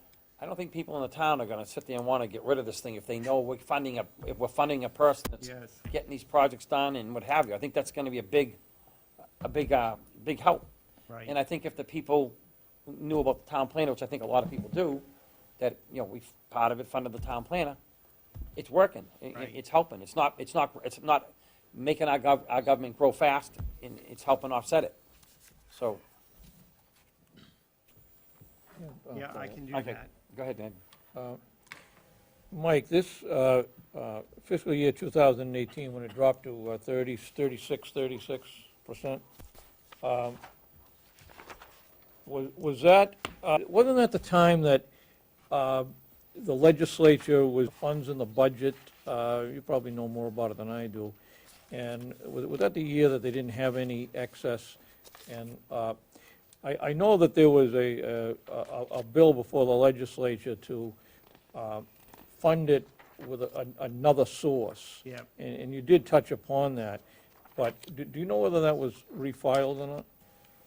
They've filed it every year, and I think that was the difference between when it was in the 30s and now, last time we were up to 44.6. So, they kind of did this temporary thing of if there's extra money left over, put it towards CPA, which really isn't a solution. So this year, they did come up with a more permanent source of funds, but again, we don't really know what the overall impact is gonna be And until we just, see those numbers. just looking at these figures from 2015 to the present, the, obviously, the increase of money that the town has received, that a lot of that is because the valuation of the property has gone up, and the tax bills have gone up. Right. So, when we're looking at an average of $1,000 for the schools, that's gonna shoot this figure up quite a bit. Yes, that's true. I'm all set. Go ahead. Okay. I just had two quick things now, if I won't remember one of them, but I'll go with the first because I do remember that. On the newsletter that you're going to send out, would it be possible to put information about how to apply for the exemption on that newsletter so that we could get that out to people? Because, as you said, nobody seems to know about it, and you're sending the newsletter out. Is there Yeah. a space on there we could put in a little No. box? The or- newsletter's already Unfortunately, printed. no, because it's already Could we put a sticker on it? Could we put a stamp on it? more involved than that. I get the newsletter from the Council on Aging. Me like, too. Every month. Could they put it in that newsletter? We Yeah. all get that But every month. are they the only ones that would be able to apply? I think not, right? It's an income-based exemption, am I right? It's not age-based, is it? Well, I get it, I don't think I'm that old, I get it You every get it No, 'cause she you're on the sends it to you board. because you're on the board. Duh, okay, so, We could certainly put something on our Love this website that goes out to Facebook if you wanted to well, advertise it. I mean, I don't know how complex the process of applying for this exemption is either. I don't want to just throw people into the middle of a there anyone that nightmare of even do red it? tape. Is there Is- anyone even set up to do that? If someone wanted to do it, do we have that system even set up yet, that they Is can there come in for anyone- anything? Right, like, how many pages is this exemption for? Seems like we just found out about it, so, I Right, don't know. I guess we wonder how complex is it to apply for the exemption? Is it multiple pages and 3 years of tax No, returns, or I is it? don't think it's that, Okay. So with your homework, yes. could you Homework. come back to us with that? We're giving Mike Dempsey homework. That's, You don't mind? Add that? I don't mind. Okay. he's laughing. Oh, my God. I just want to say one thing to Bill O'Neill. So 175 out of the 351 Massachusetts communities have adopted CPA. Yeah, Selectman Wood and I were just looking at it. What's more troublesome is the towns and cities that aren't Worcester, Brockton, Natick, Framingham, Haverhill, Danvers. These are big cities that if they jump on board, they're gonna suck an incredible amount of funds out of that funding, right? No matter how That much they could put be. in. But the amazing thing is that they haven't done it so far. It's like, the thing has been in existence for 15 years, 16, 17 years. Right. Well- Well, now Boston's on, they figured out there's free money out there. The others aren't gonna be far behind, I'm thinking. I don't Does know. does anyone know with all these new medical facilities that just went online, are the towns getting any kickback, or the state getting their money and they're gonna kick it back to the towns? Has anyone heard, or the CPA gonna get some of that money? Oh, you mean the marijuana facilities? Yeah, well, medical facility. It's not. Medical No, I facilities. do believe, though, as part of either casino revenue or marijuana revenue, the state was planning to invest it in community preservation, part of that. So some of it might be helping bring it back up again. Yes. Okay. I had one, I Okay, go ahead. remembered my second thing. It was just, I thought I noticed, Mike, that a few years ago at a town meeting, we did bring this back up for a vote, didn't we, the CPA? It just missed. Well, two other times, it's been How is it? twice. The first time, it was, should we eliminate it? And people said lost. no, And right? then the second time, should we reduce it to 1%? And that one lost. So, Nope. Was that the whole process? They had to do the petition, everything you described was done in order to do, okay, and what was the last time the town voted on this? 2015. Okay, so like 4 years ago, okay. Go ahead. Mike, your recollection, you said it was done twice before that you tried. Do you remember do you remember the votes on that? No. The first one, it was a landslide no. The second one was just missed by maybe 50 or 100. Yeah, right. It was pretty close. And what was the first one? It was a landslide. It was Yeah, a because no. it was a elimination of it, complete elimination okay. of it. So people didn't like that idea. Now, that was a ballot box vote? Yeah. Do you know the year on that? I don't remember That that. was, 2015, the last one. well, that one was the 1% Yes. reduction. But the first one, I think, was in 2009 or 10. Okay, Okay. everyone I'm else all set with the set. I'm all- subject? I'm We all can set. move I'm all on? Thank you. Yes, Thank that's you, great. Mike. Thank you, Mike. That was really Thank you very good. much, Mike. Very I passed enlightening. the test. You did, with flying colors. You get a, Give up a balloon. You're the Mona Here. Lisa Vito of Just- community preservation. Okay, so moving on, we have the update on the fire chief position. Yes.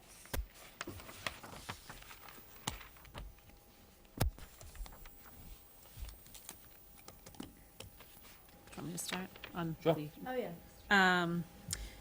So the fire chief committee met with our candidates last week. The committee has narrowed it down to two. We would like to bring those two back and put them through a more rigorous assessment type interview with more targeted questions pertaining to Groveland specifically in the department.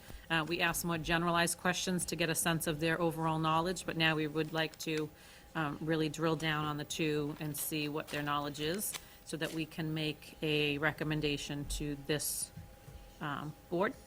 The committee did ask if you want a single recommendation from the committee, or if you want the two candidates with recommendations on both of them. I told them I would ask before we proceeded to the next round. Well, I mean, I don't really know much about fire and fire safety and all that, so I think if they're the guys that have the brains and they're the ones that I'm asking for the information, I like to have them zero it down to one for me. But that's just me. Right. I'd like to have two, or three, and, do the same process that we did with the highway superintendent when we hired him, to interview and, basically, the person's working for the Board of Selectmen. I'd like to see both of them come before us and let the board, interview them and see what they bring to the table. So what if one candidate does not appear to be as qualified after we drill down on the interviews? that was gonna be my point. If Because they're I both- don't know that that will be the case. If they're both recommended by the committee, then I wanna see both. If the committee only recommends one to move forward, then obviously one. Go ahead. I would agree with Selectman Wood. We placed our trust in this screening committee and said we wanted these experts to vent these candidates for us, and they want to go back at it a second time and potentially come back with just one recommendation. If it's that clear to them who that person is, I think we should accept that recommendation. I will say the three fire chiefs on the committee have taken this very seriously. They are very invested in this process. They have told me that the Groveland Fire Department has a reputation now, and that's why we're not getting the type of candidates that we should be attracting with the salary that we've increased it to. That it's a very small circle of firefighters that know what's been going on here. So they are really committed to making sure it's about the right candidate, not just a candidate, which is why they want to bring the two that we've narrowed it down to back and really put them through a sort of rigorous question period to see if one stands out. Because they are concerned that, you know, we're going to get someone that might not be the best candidate, that just is somebody to fill the role, versus we want the best candidate that is the right one for Groveland. I wasn't here when you did the highway department, but they would give us a report of some kind about why this person is, you know, the best choice. So when we did the highway superintendent, I was asked to just present the candidates. I gave sort of pros and cons on each of the candidates. But you interviewed them. I interviewed them, and And you kind of gave us, what, 3, or whatever it was, or whatever you had, you gave, but that was your. no, I gave you what you wanted, which was 3, which I would not have put 3 forward that we interviewed. I did Okay. not feel that the 3 candidates were qualified. Right. But in this process, we have a committee that we put in place to do a job for us, that we've asked them to take their time to do. And I will stay what I said. I think they are the knowledgeable guys, and they should narrow it to one if they think that's what it is. Like I said, I don't wanna bring someone in there just to give them a job. And I think we're gonna be in the same boat we're in. I really think we need to get the right candidate, get the right person, and get the right knowledge, and it looks like we're putting money in that we really need to find and what have you, so we've never paid this kind of money out. So, going forward, Bill, do you have something you wanna say on it? I think I'm in agreement with the 4 of you.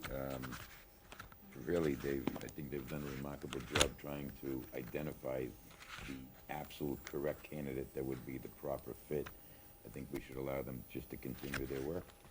I mean, if the 2 are close, then obviously we'll provide the 2, and, but if one is a clear front runner, I know one of the chiefs was looking to narrow it down to 1, to give 1 solid recommendation, but the rest of them sort of felt, let's wait and see how the next round plays out. Any more discussion on this? I have none. Almost set. Anyone okay? Well, We're gonna narrow it, we're gonna let them go one more round. Am I correct, everybody? Okay? We need a motion? Is this the time, we didn't finish up the discussion on the interim fire chief as well. Are we doing that this meeting or next? Well, I just sort of put it all into the same, It's under the same. Okay, Topic of that I wasn't discussion. I'm just sure. reading the update on the fire chief position, that's what I'm reading right now. right, but I sort of I just know, but made that as, I'm trying to finish this topic. Oh, okay, sorry. but it's all the same topic. I didn't put a separate line item. The fire chief discussion is all the fire chief discussion. Right, but do we have to talk about the interim position That's too? what I think Kathy's asking, yes. But we can do that after we talk about the, Oh, Yes. I get what you're saying. okay. So, Absolutely. is everybody on board to go on, to let the committee do another round and narrow it down like Denise has asked? Absolutely. Mike? Absolutely for me. Ed? No, I'm gonna say no. I think that they're gonna be working for the Board of Selectmen. We have to make the appointment, and I think we should be able to weigh in. And we're gonna have, if one person comes before us, we're gonna have to decide on that one person. I think the more the better. If they, at this point, if they thought that there was 2 that were qualified, let them go through another process and, That's what I'm asking. but bring another, bring 2 people before us so we can see what both of them have to bring to the table. They're not gonna be working for these, the fire chiefs in the other community. They're gonna be working for the Board of Selectmen, and so we should have our say also. But sure, let them make a recommendation, but I don't, it seems like if they bring 1 to us, that we don't have much of a choice, we've got to go along with that one. I just think that another one would be better. It would be like when we did the highway. They went through a vetting process, and they brought some candidates before us, and we had a choice. And we didn't let the committee make the final decision. So we're going, obviously, we're going to have a chance to interview the person, but we don't have much to do to do. We've got to say yes to whoever they bring before us. No, we don't. No, we don't. Well, I don't based feel that way. based upon what my fellow board members have mentioned, that it sounds like that's, they want the committee to make the decision and bring it before the selectmen. Okay, go ahead, Kathy. Selectman Watson, I guess I hear what you're saying, and I understand where you're coming from, but what we're hearing tonight is that the committee feels that there's one candidate, they need to go through this second round of interviews. They may decide both should come forward, but if they feel that one candidate far outstrips the other candidate, that's what I'm hearing. And we're talking qualifications and answers under pressure, things that we're not going to be able to achieve in a meet and greet here on camera. They're going to be able to do within this interview process. I would think the second person, if they actually were pushed for, would probably drop out anyway, knowing that this one candidate is being the more highly recommended. So to be fair, I'm going to look towards their highest recommendation, and if there's one candidate that stands out above the other, I have no question in my mind that this is the candidate we should go with. We know we need a fire chief. We've delayed this decision for too long. We need to allow this highly qualified group to help us with the process. I have no problem with that. I just take umbrage to the word we've delayed it. I don't think we've delayed it. I think we've moved through this as expeditiously as possible, given the lack of qualified candidates that the committee has interviewed. It hasn't been on our choice to delay this process. It's Point been taken. just the situation that's presented to us with a lack of qualified candidates that's Correct. I mean, made it I take your point. I used a poor choice of words. My point is, though, that this decision has taken longer than we thought it would. absolutely. And longer than it should, in the best interests of the town. We need to move it forward. Yes. Okay, anyone else on this topic? Okay, so that was, looks like unanimous to me to go ahead and go the second round, and if we can get it narrowed to one, we get it narrowed to one. If we need to bring two, if they're neck and neck and we need to bring two in, bring two in. Okay, so the second part of it is discussion about the interim chief. So who wants to start with that? I thought we were done with that. I'm not sure. Well, I think the problem is the appointment you made was only 30 days. Yeah. At the next meeting, you'll need to do something. So Right. this gives you some time to have a discussion so that at the next meeting, you're ready to make another appointment or, but the Well- appointment will be up at your next meeting. Right. Okay, so we have someone, I saw in the correspondence that has put their name in, and I think we need to make it publicly known that in the next meeting, we're gonna have to come up with someone. And maybe have candidates, I don't know, unless you guys wanna stay with what we're doing now, it's up to you guys. Could we just have like Sure, go ahead. within our board discussion tonight? Yeah, go ahead. Yeah, so, it's a difficult situation we're in right now because, we're now putting, interim chiefs out above the chain of command within the fire department. Do you understand what I'm saying? Mhm. So, and I'm also concerned that our firefighters, are spread rather thin, as far as coverage during the day and all. We know that's been an ongoing issue, and I'm certain the new chief will have some thoughts about.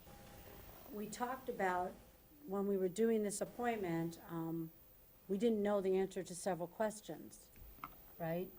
We didn't know, like, administratively, can we separate that and have that taken care of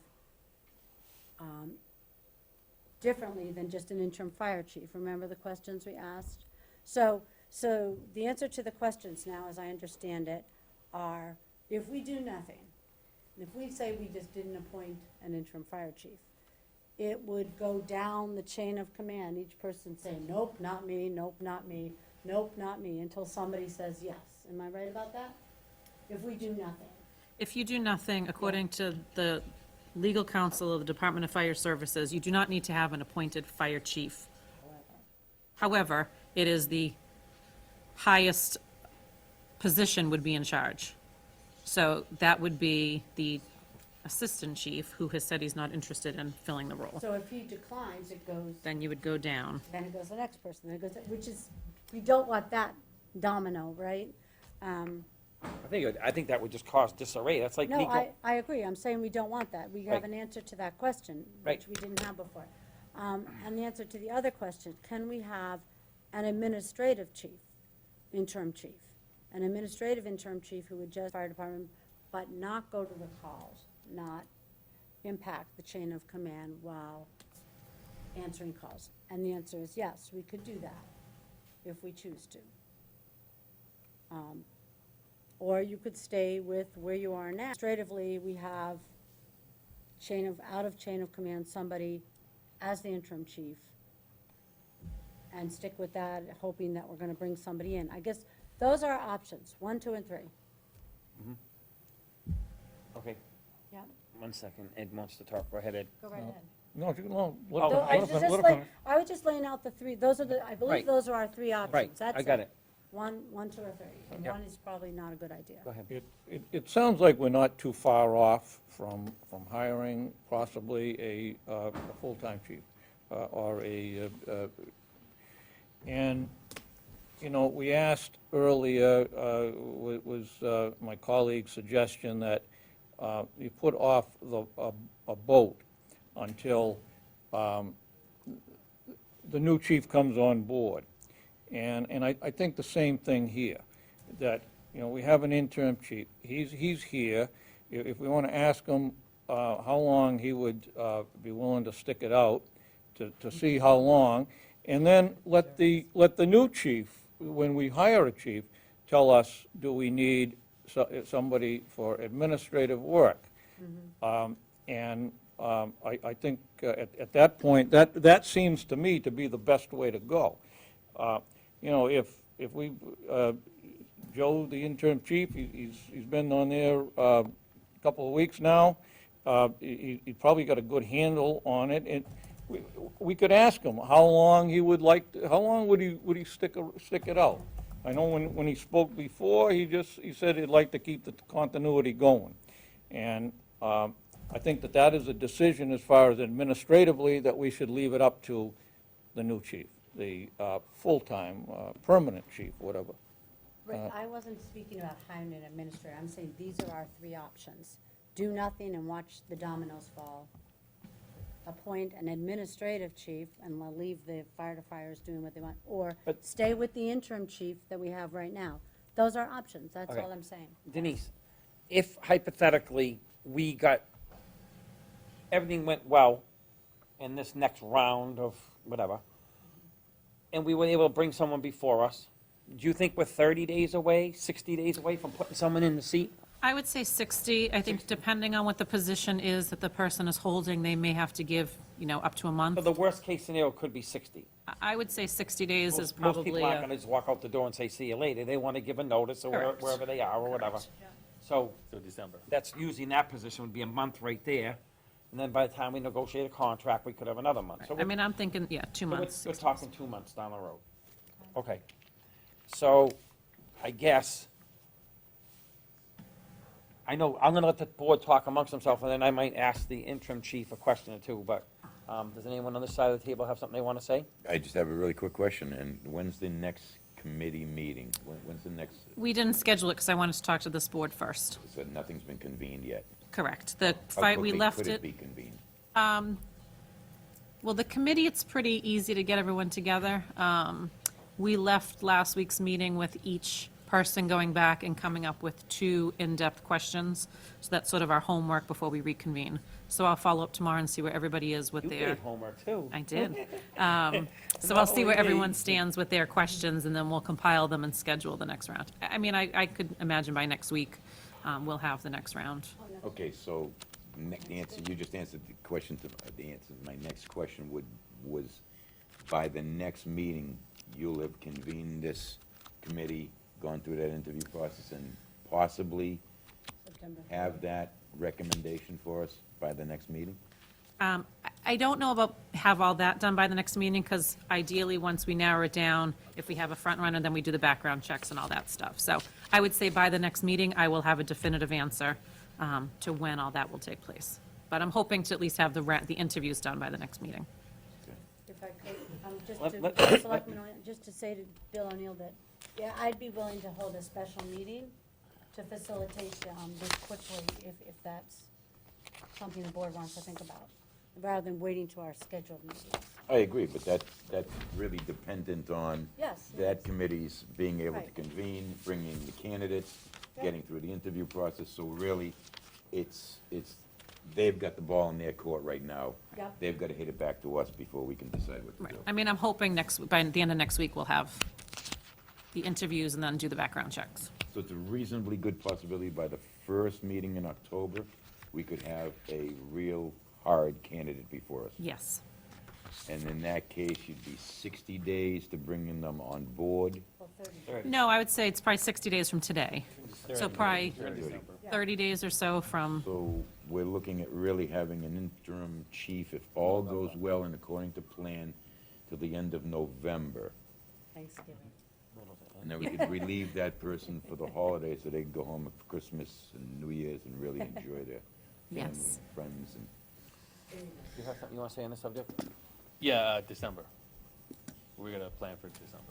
You want to plan for December? December have 1. to plan. You mean bring At them on least. board December 1? We have to plan an interim chief between now and December. Right, okay, Yes, Right.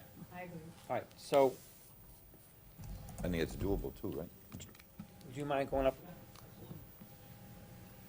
So, you've been in for a few weeks. You want to state who you are and all that, just Yeah, so? Joe Santapaula, interim chief, Groveland, Mass, on 75 Washington Street's my residence. So you've been in for a few weeks, Yep, 16 days. okay? He has to check his dates. And how do, you got your feet wet a little bit. How do you think it's going? How do you feel? We're doing well. The previous interim chief is, we're doing the paperwork and stuff. We've done that together because he did it. I helped him, now he's helping me. So continuity. So that's going well. As far as like some of them choices scare me, like if I couldn't go to day calls, there's a lot of day calls, I'm alone. I know, right, That's, you think that's scary for you, it's scary for me when I go, it's a house full of I agree. somebody else coming, the PD is awesome. So take that to the bank, I mean, they're nothing but good. But they're not EMTs, right. so by myself, I'm restricted to what I can do even as an EMT, because I'm one, you need two. So Right. that's troublesome in its own as well. So Trinity gets there, we're all EMTs, but it's something to think about, staffing. Yep, It is an issue. It's not a comfortable feeling to be the only one, I'll tell you that. I've been there for a while, I've done it many times, but it's never comfortable. So those options are a little troublesome. Pick the right one, please. Oh. But you go to your questions, I'm Yeah. sorry. Which, to go back to what you just Staying said, on, is that what you're after? what's that? Looking for, am I willing to stay on? Is No, that the what I'm trying to question? find out is how you feel as far as the position of the acting chief. Do you feel confident in what you're doing? Yes, I do. Do you feel confident? You feel confident with the paperwork, the administrative? I've only heard it. Some men in the department are doing certain parts of the administration.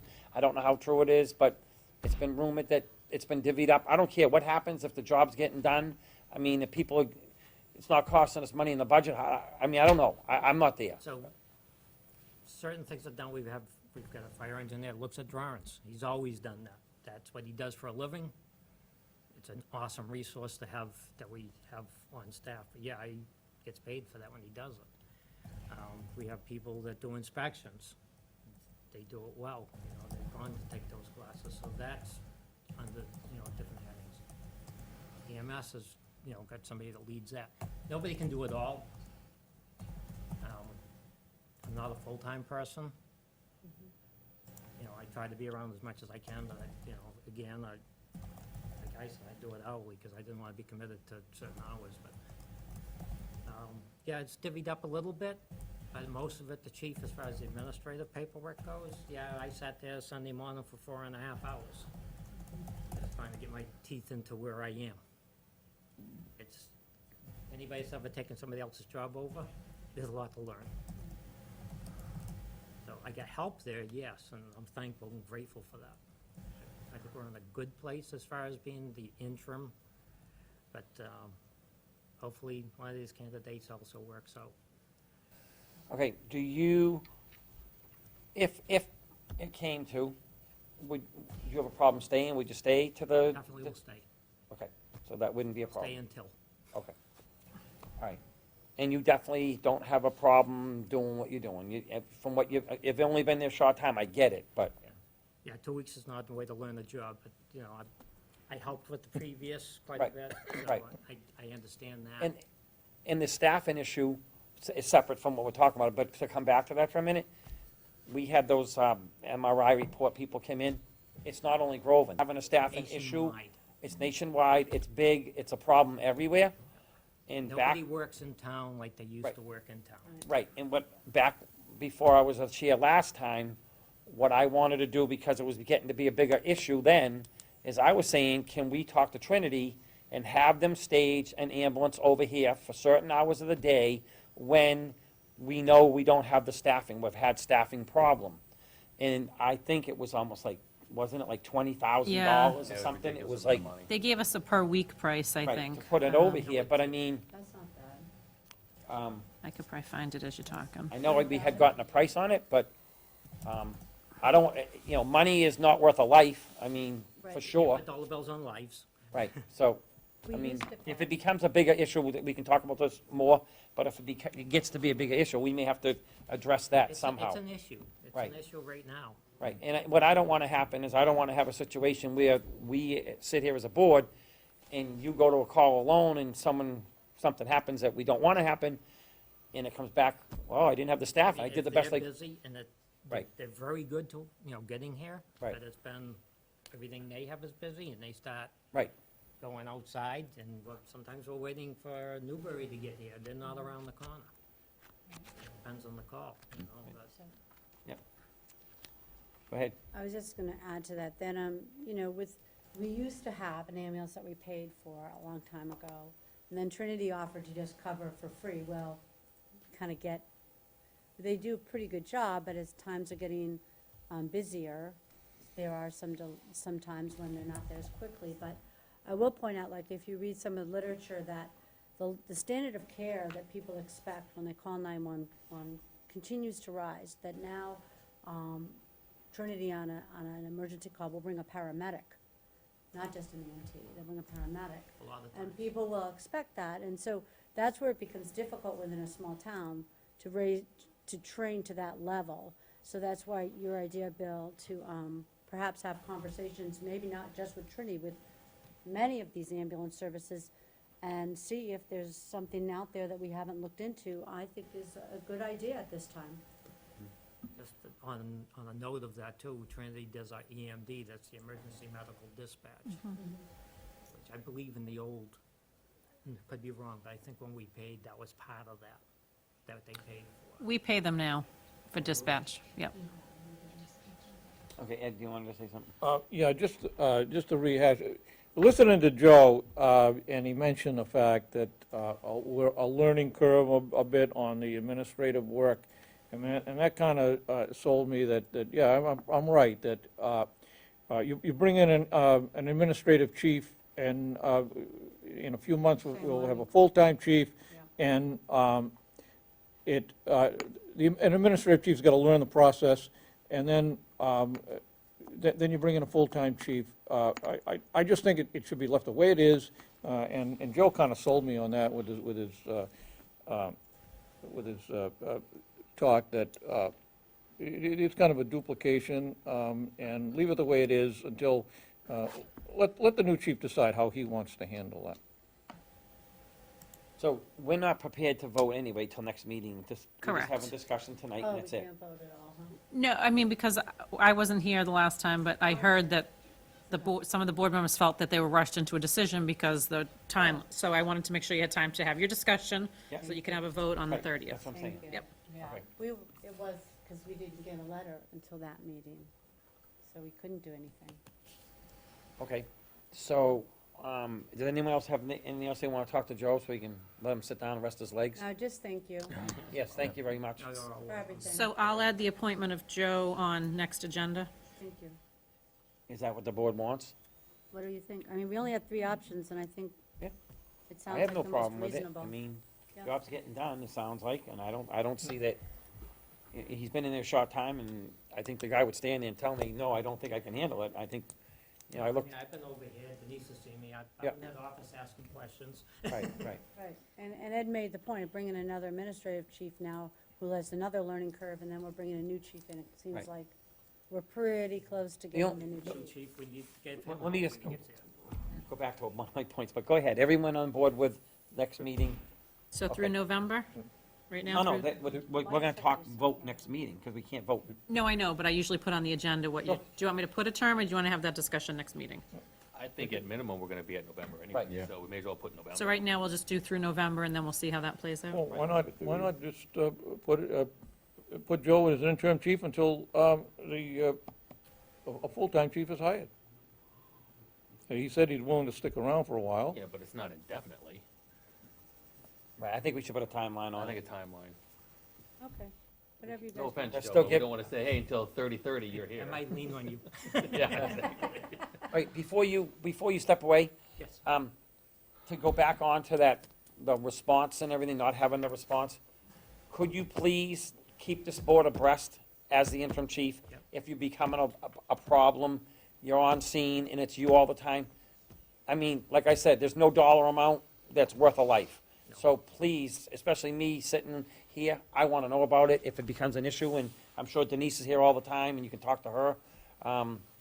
Like I said, I've known, I was home, I don't know, I couldn't sleep, and I was up at like, I don't know, 3:30, 4 o'clock, and the tone kept going, and it actually woke me up, because, you know what I mean, they gotta get people, and sometimes it's hard, but, So it was like the other night, we had one tone, and then 5 minutes later, we had a separate call.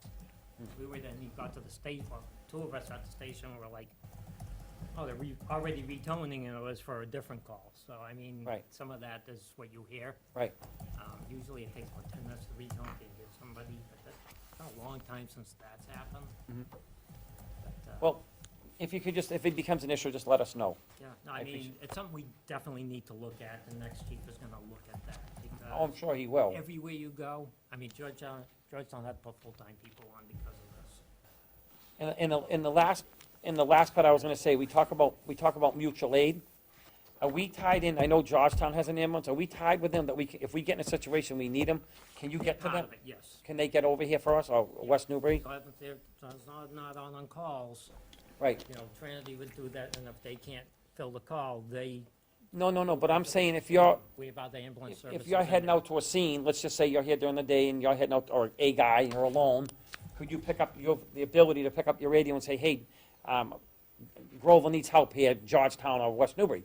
Do you have the ability to do that, to get more help, Yeah, but mutual that's, aid? that's pretty automated, It's automated. yes.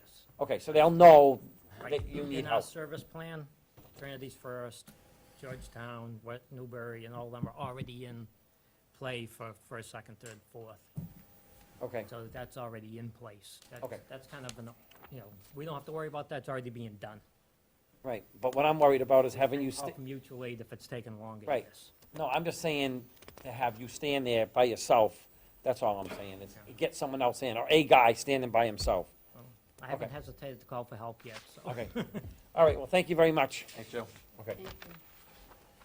Okay, so moving on, we have the cable contract discussion.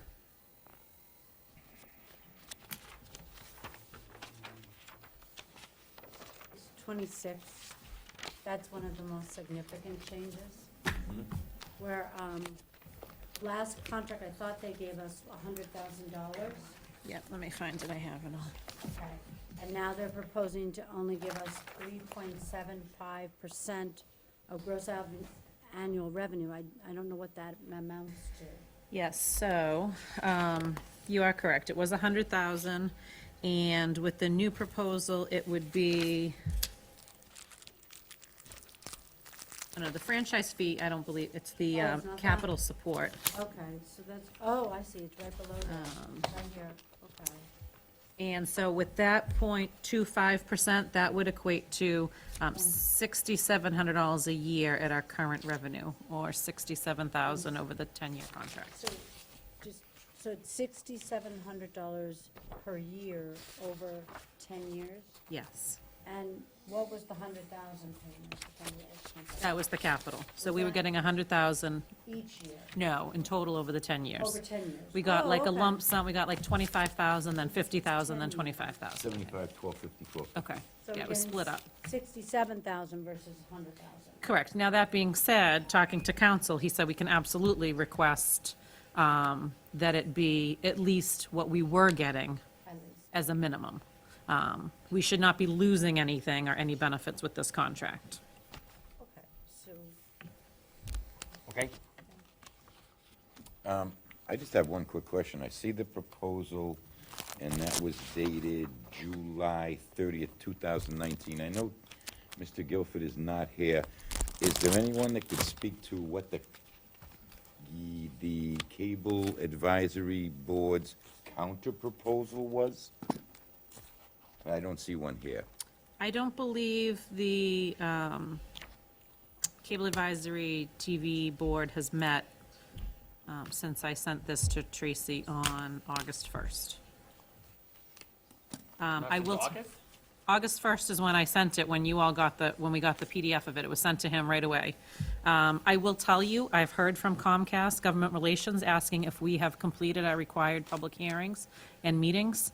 I told her I would have to get back to her. I did not know where we were in the process. it's our responsibility, right, ultimately? Ultimately, it will fall on this board as the licensing authority. You want to keep talking? I don't know what to say. We haven't had a meeting since August 1st, and we have no counter-proposal, and this is due, this expires in November of, what day? End of November, the last day of November November? 28th, I believe. November 28th.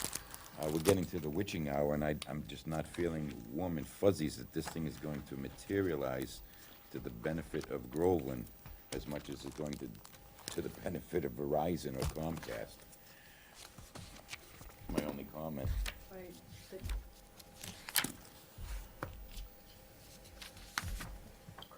couldn't we take a shot at, I mean, the only section that really, from what Denise said, the only section that really is something that they're changing a lot with is the payments to support our public access television.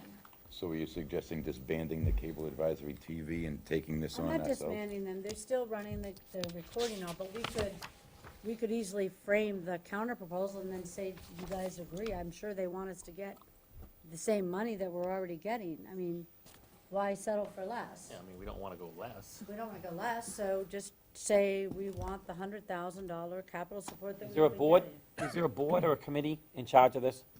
That's us. No. Is there a cable board or committee? The Cable TV Advisory Board. Okay. Are they doing their job to get this done? I don't know. I don't Okay. believe there's been a meeting. Well, Ed? I'm on the board, and we haven't met, and I know this has been a slow process, but originally, we didn't have a quorum, we couldn't meet. And I know things are moving slow. I know should be a meeting coming up shortly to go over some of these. There are some things in the old contract that need to be addressed to straighten them out. I don't know how much of that you want to get into tonight. And, We have to update the list of town buildings that are in the contract. yeah, that was one of them.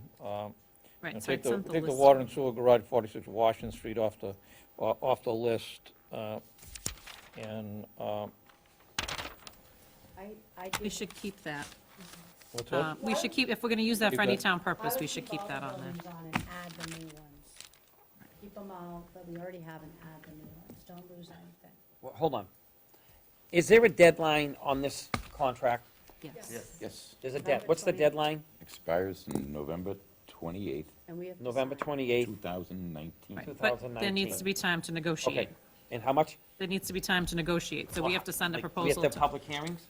I honestly don't know. I'd have to, the Does anyone Cable know if we TV need public Advisory, hearings I'd, for this? I'd have to Yes. find out Yes. what the actual Yes. process Yes. is. Public hearings, and you need to negotiate back and forth, which most negotiations I've been involved in, it's 2 or 3 times to go back and forth. When I went through this 2 years in advance. process in Swampscott 15 years ago, we had to collect any complaint that had come in over the 10 years, we had to compile those, we had to have Right. public hearings to Okay. discuss deficiencies that people had. Okay. I don't know if that has changed, I honestly In don't. all fairness, I'm just saying me, this is just me, in all fairness, I would like to write a letter to the chairman of the Cable Access Board and tell him by our next meeting, if he's not in here, or they're not in here with an answer, or what's going on, or bring us up to date, then we'll move forward and we'll have to talk about it more.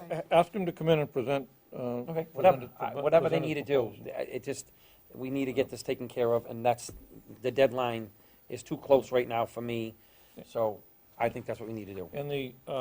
And just to touch upon, one thing that bothers me, and under the old contract, and I know we got the new proposal, but to the extent allowed by applicable law, the grant of any additional cable television license shall be on equivalent terms and conditions as those contained in the renewal license.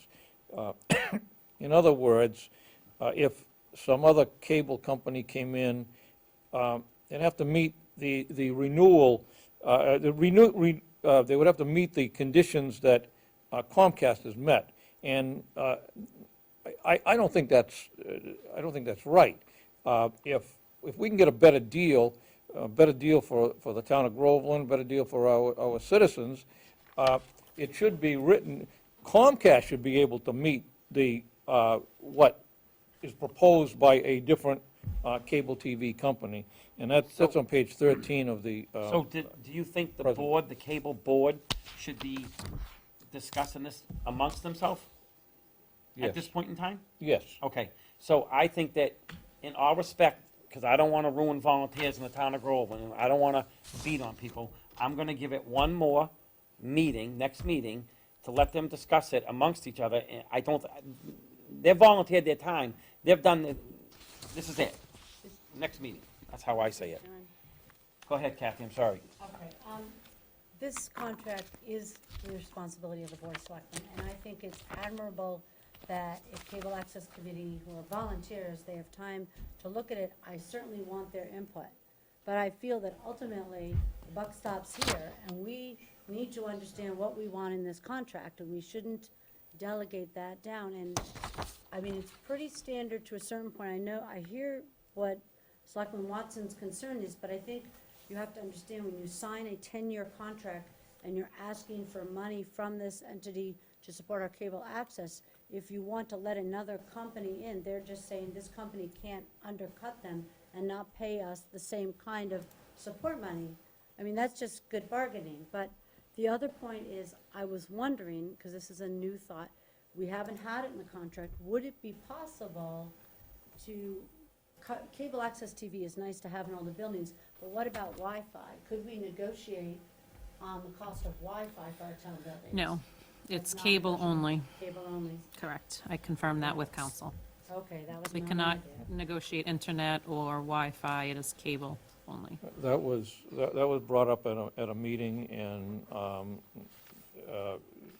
the town council said that you couldn't do that.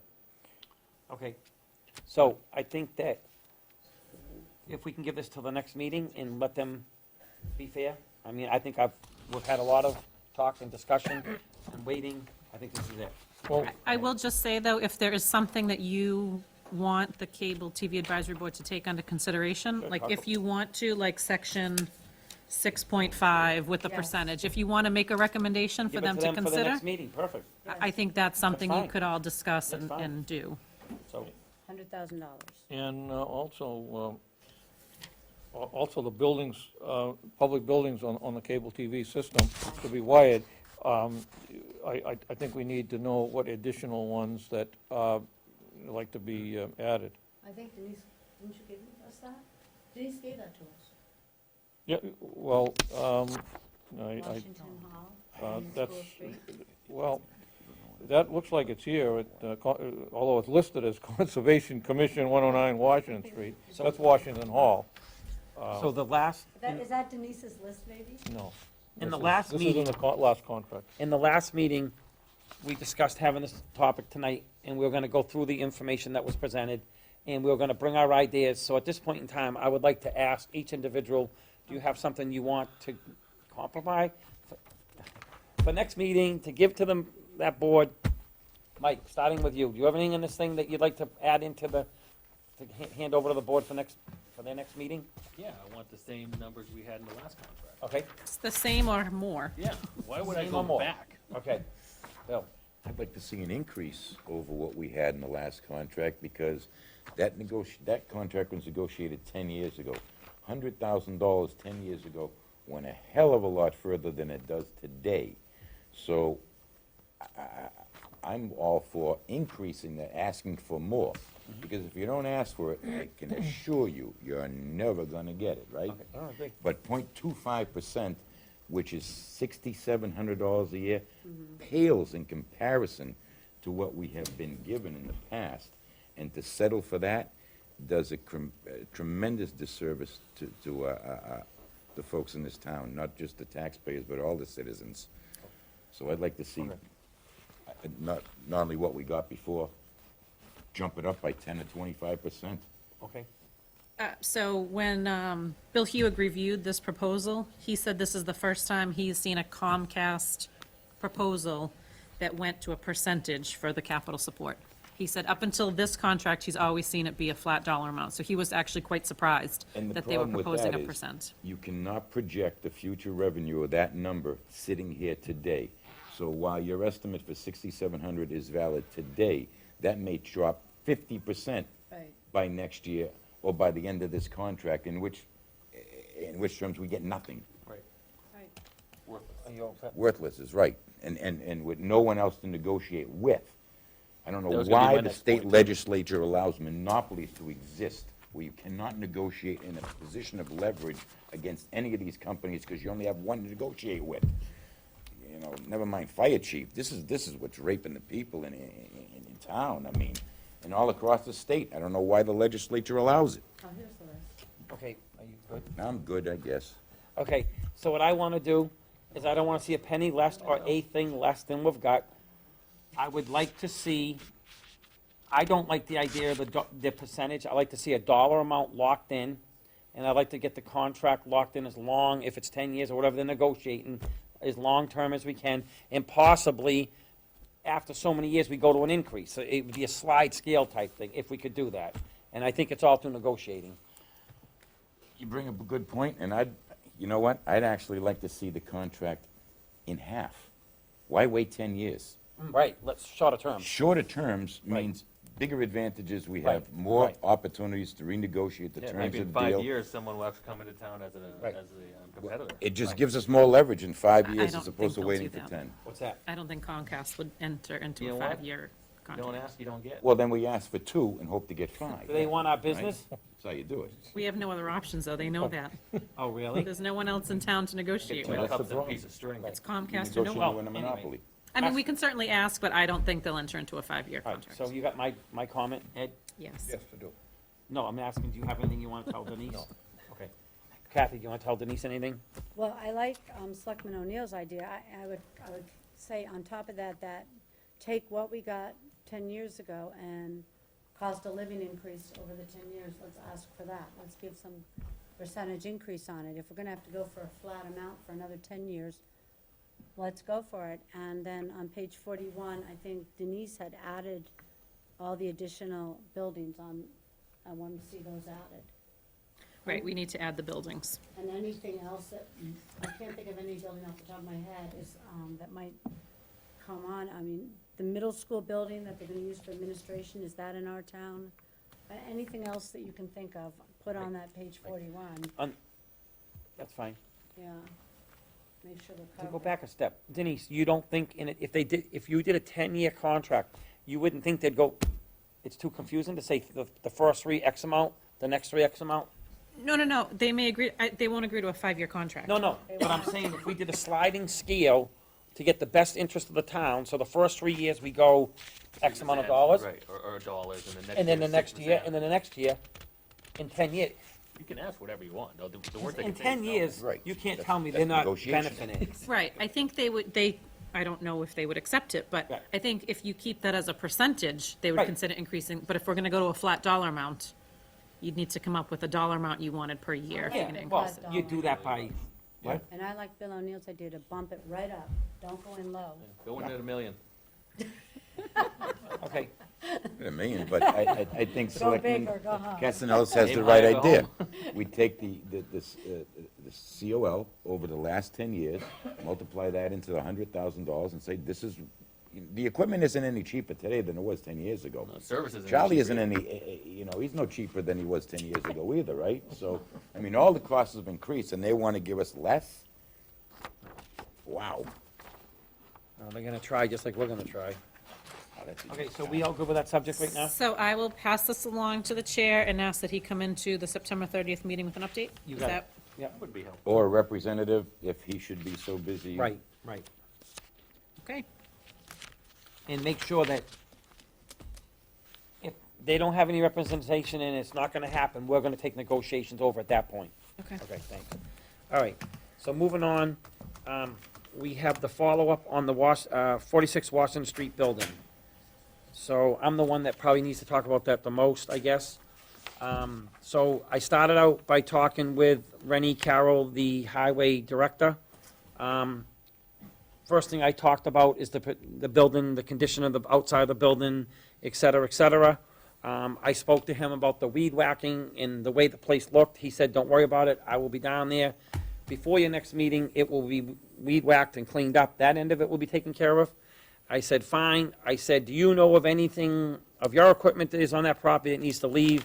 He said, no, I don't. I haven't really been in the building yet. But he says, I don't know of anything, but I will look into it, and if there's something on there that belongs to the Groveland Highway, it will be removed. I said, fine. I said, going forward, do you have a problem if we use the third floor for storage, having this person in the highway that potentially may have to build a wall to make the fumes from, the moisture from upstairs come up, and blah, blah, not a problem. Anything you need, we'll make it work, we'll make it happen. I said, downstairs may be used for a little bit of time for storage of like the lighting unit from the police department and some different things that need not be in moisture. Would you have a problem hot topping the floor? He said, if I can find the money in my budget, it's not a big building, I could probably, when I'm doing one of the roads, maybe get some from there. I can't make a promise, but I will make it priority to try and get the floor taken care of. I said, fine. So he was very on board, very happy to have a discussion, and seemed like he'd be willing to work, not a problem. So from him, I called Colin Stokes from the superintendent, from the water department. Oh, let me back up a step. So I said to Rennie, one of the complaints are, there are stone bins down there from the water department. The water department has no place to put the stone bins. Can they move them to the highway yard if you can give them a location? He said, not a problem. I will talk to the superintendent, and him and I will discuss it, in which I do know they did have a discussion on it. And Rennie said, ultimately, we're hoping to make this a DPW, so this would be a great step to possibly getting to know the guys, working with the guys, et cetera, et cetera. I said, makes sense to me. So they're gonna work together to move the bins to the highway. From there, I called Colin Stokes, I'd had a conversation with him, and he said he's all on board moving the bins, that's perfect. He is going to clean out inside the fenced-in area. I told him I went down there, I told him I drove the property, there's pipe, there's all kinds of stuff. He said, yes, it's all going to go to the property, either at the highway or to the new thing on School Street, it will be cleaned out. I said, okay. I told him that they're gonna weed whack it, and they're gonna take care of it. He said, that's all well and good. He is going to clean the third floor out in the next week and a half before they start flushing. The third floor will be cleaned out. I told him that what we're gonna do with the building, when can you get the second floor cleaned out, et cetera, et cetera. He said, we're going to be starting water flushing. I can't make promises. I will do my best. I will make it priority. So that floor will be cleaned out, and he'll vacate the building. Didn't give me a dead timeline because he's shorthanded for help, and also he's starting water flushing, but he will make it his priority. I told him if we were to leave the hatch door open, let the heat from down there go up there, we'll keep the upstairs somewhat warm. He said, yeah, we've done it, but to save money, we always kept the door shut to only heat one floor rather than heat the upstairs. So he was very on board, very willing to work with the highway, and he said he could make it happen. So all that being said, I think I did everything I was gonna say. If anyone has questions for me, you can ask me questions, I'll try to answer them. Go ahead. What about the canoes upstairs? What are we gonna do with those? I was thinking maybe if they're not in bad shape and nobody owns them, they might want. I didn't even ask, I just figured when Remember they're the gonna two vacate, canoes? that if there's someone's canoes, they'd vacate it. So maybe once they're vacated and they're still in there, then we'd deal with it. You think it belongs to someone? I probably think it's someone that either worked there or something to do with, And they put their canoes in the third? That's odd. I don't know. Okay, it could be. So, it is a historic building, and I know maybe you don't think that much of it, because it's just a brick shed, but I feel like we should spend the time, not right away, but over the next year or so, and get a plaque on it that identifies it as part of the mill that was there, and look to restore that yard area to more of a green space than a dust space. I think that would be a good first endeavor, you know, because it used to be somewhat pretty down there. And I'm pleased with the progress, but I would like to see a plan in place that kind of restores it to a green space. And in addition, I'd like to see a plaque on there that identifies that last building of the mill. I think that's the only one left. That's it. Okay. I know Mike Wood probably wants to restore the interior. No, Okay. no. Okay, I was just guessing. All right, I don't think a plaque's a big deal, but we can look into that for sure. Yep. And I do believe, once the property is vacated, that Rennie is going to make sure that it's kept presentable and kept clean. I don't know if he's gonna make it into a green space, but I'm sure he's gonna make it presentable to the point where it's clean and for the, emphasized enough that the neighbors want the property kept clean and neat. I want it to look nicer. Right, I mean, right. I would like to see it restored. I'd like to see a CPA project, which, if you need to bring in loam, bring in the loam, and grass seed it, and make it look green again, make it look like the park it used to be. And maybe at some point, take a look at that pond area to, open up the access to it. I mean, it's a shame to just let it go into such deterioration and just. So at this point in time, we're looking for someone to take a CPA project on to turn the building into, Better hire that person. Well, now we know we can use CPA funds to pay somebody to manage a project of that magnitude as well, so okay, we have a lot of information tonight. We can okay. do it. Does anyone else have any comment on this building? No. Okay, go ahead, Bill. Real quick, I understand Selectman Castellanos' long-term goals for the building, but correct me if I'm wrong, I think the immediate short-term objective for looking at that building was to alleviate the storage issues that we have in this building, and to use that third floor for excess capacity to store some of this documentation. And if I understand correctly, you say we are about 2 weeks from reaching that objective. And I understand from conversations with Denise that we do have some money in the budget to buy some racking or some shelving. It's Very gonna small depend money. on what it comes out to be for shelving units. I mean, if it's something that we can get some wood and make them, I didn't pay a lot for the metal units that are in the back. It really depends. And the access isn't quite secure. Yeah, we would need to do some work. I think, the door needs to be I actually would like to see that whole stairway going up fixed, So- have a proper railing. So I do think there's some work. We could essentially move in some of the older records sooner while we're working on the building. So why don't we say this? So why don't we say that we approve, hopefully get the board to approve just that area for the time being, for possibly whatever, and then we work toward it. Yeah, I mean, that would, once it's approved, then I can go and measure and see what we need for shelving, and then we can come up with a price and.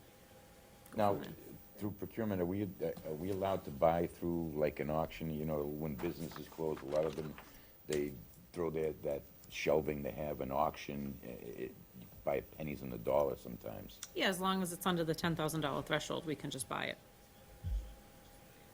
Terrific. Great job, Bill. Okay. Thank you. So, moving forward, go ahead, Mike. I just want to say good job. Did a lot of work on that. Okay, no problem. Thank you. So can we, does someone want to make a motion to use the third floor for storage? So moved. Second. Okay, all in favor? Yep. But you will make it safe access, because I don't want people Oh, from this town hall right. going in and out of there, and, yeah. Okay, getting hurt. so does anyone else, that's pretty much it for that subject. Excuse me, thank you. Okay, so, votes of the board, There were none. okay? And finance director's time? Denise? Yes, so I've moved my time up. No, I wanted that. Well, We and saw that. because if there are items that need to be voted on, we really should be talking about it first. So I actually have a lot this evening. So first and foremost, and I'm sure Selectman O'Neill will discuss this later, but I would like to thank the members of the Groveland Day Committee for all of their hard work. Chairman Lisa Chandler, Leah Bates, Jill Krzyjak, Beth Greenhagen, Jill Joyce, Jean O'Neill, and Mike Potter. I unfortunately could not attend the festivities that day, but I've heard nothing but positive rave reviews and had residents come in and say how wonderful it was to have Groveland Day back and how they can't wait to see how it plays out in the future. I met with Lisa Chandler on Friday to discuss it, sort of recap it. They're already putting their plans together for next year. They're already setting their meeting schedule. They're going to continue meeting. I think they have a meeting next week or the week after, and they're just going to go from there. So really excellent job by them. Lisa has asked that this board reduce the number of Groveland Day committee members from 9 to 7.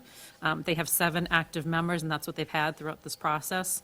So to reduce their number from 9 to 7 will allow them easier quorum. They did have some issues where they weren't able to make a quorum.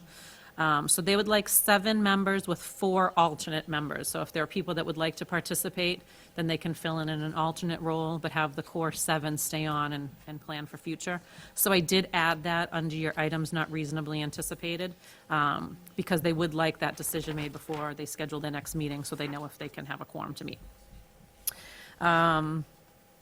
I did receive a follow-up from the attorney representing 157 Main Street to see what the town's interest is, if any, in that property. They plan to start their subdivision very soon. They are moving forward with the subdivision if the town does not wish to have any negotiations on the property. I told him I would ask the board again this evening and report back to him tomorrow if you wanted to have any discussions about it. The Pines Playground, as a reminder, technically it's closed as of today. We're expecting the removal of it to begin on Wednesday of this week. Installation is scheduled for the very beginning of October. They expect it will take the month of October to install the new structure with all of the structures and the poured-in-place rubber. So they think it'll take a full month to get that new playground up and running. Once the playground is in, then we'll have to have the fence company come out and put the fence around. But by the end of October, we should have a beautiful new playground out there. As a reminder, so now I'm going to be talking about some road work. Today, 7 Star from Broad to Wood and Garrison from King to Cannon Hill was ground, with paving expected to be next Friday, the 27th. So the roads will remain. On 7th Star, the Highway Department will be out doing some patchwork. There were some spots that are more deteriorated than they were expecting when they milled, so they will be doing some additional work in preparation for the paving. This weekend, there will be water main work done at the middle school exit. They need to put in the new water mains for the new high school, middle school, and they have to do that before Mass DOT does their roadwork improvements, because then they cannot dig up the road once it's paved. So they are working this coming weekend, Saturday and Sunday. They expect traffic to be decreased to 1 lane, alternating as they're working on each side of the road. So you can expect some delays this In weekend the daytime or at night? during the day. Also, starting this week, you've seen, anyone who's been on 113 has seen the painting markings in the street. MassDOT has started their work. Through today, tomorrow, and Wednesday, they're just doing minor work. Starting on Thursday, they're going to ramp up their work on the road with the structures. They are expecting to do all their structure work on the gates and the drainage system, et cetera, with milling expected to take place starting the 30th. They will be milling the entire stretch from the West Newbury line to just before the post office, starting on the 30th, with paving to take place October 7th. We had a meeting last week, a pre-construction meeting with all of the necessary parties. They are expecting there to be detours in place once they start the milling and paving. Due to some concerns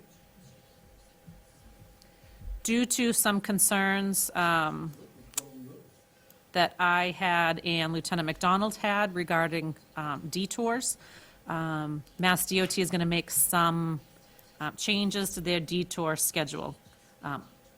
As it was, Hello? no, it's too loud. We can hear your headphones. Yes.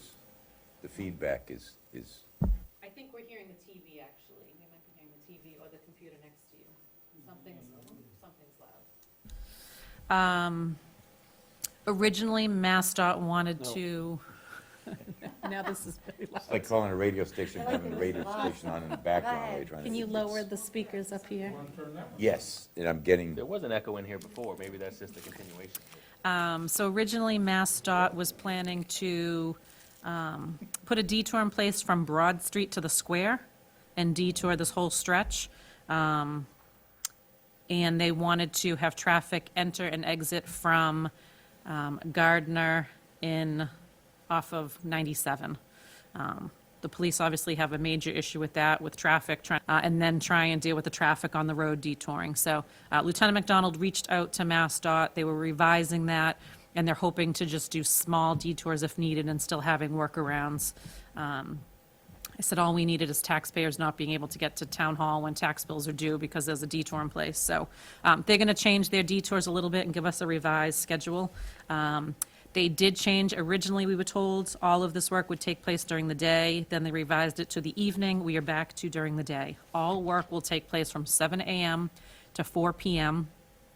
They will be working around the school schedule. So they will start down this end, then when school's in, they'll move down to the school end and do some work until the bus traffic is ready to leave, then they'll move again. So they will be bouncing around on the street to accommodate the schools. A reminder that Monday, September 23rd, is the Touch a Truck Night down at the Pines from 5 to 7 p.m. I had sent Mike Dempsey some information. I spoke to council today regarding the liquor license request for VZ Park. They do not recommend the Board of Selectmen grant such a license. They feel, should the board choose to pursue it, it's the opinion of council that it requires an act of special legislation. While the provisions of Mass General Law, Chapter 138, do not specifically prohibit this, the conducting of a business selling alcohol for profit is not one of the powers a municipality is granted by law, and issuing a license in the name of the municipal officer or board would be inconsistent with Chapter 138. But again, they strongly recommend against it, and I can certainly provide their more thorough reasons if anyone's interested, but they feel it opens a whole host of problems. One question, you said for profit, but it's a, VZ Park's not a profit-making entity, but. But if they're selling alcohol at weddings, and they would have to alcohol would charge be sold something as a- for. At a profit. Yeah.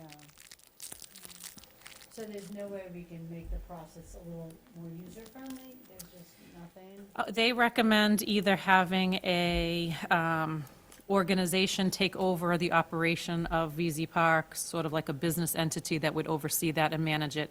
The license could be then issued to them, but not a town. Because someone else, I mean, I can read more in-depth. It goes into the insurance requirements and the liability and the town and the conflict of interest, and it was actually a very thorough response they provided me. Right, so we would need a business to say, we want to lease this space and rent it out. for Like a park." management company or something to oversee that. Something to think about, if they could create that. Something to think about.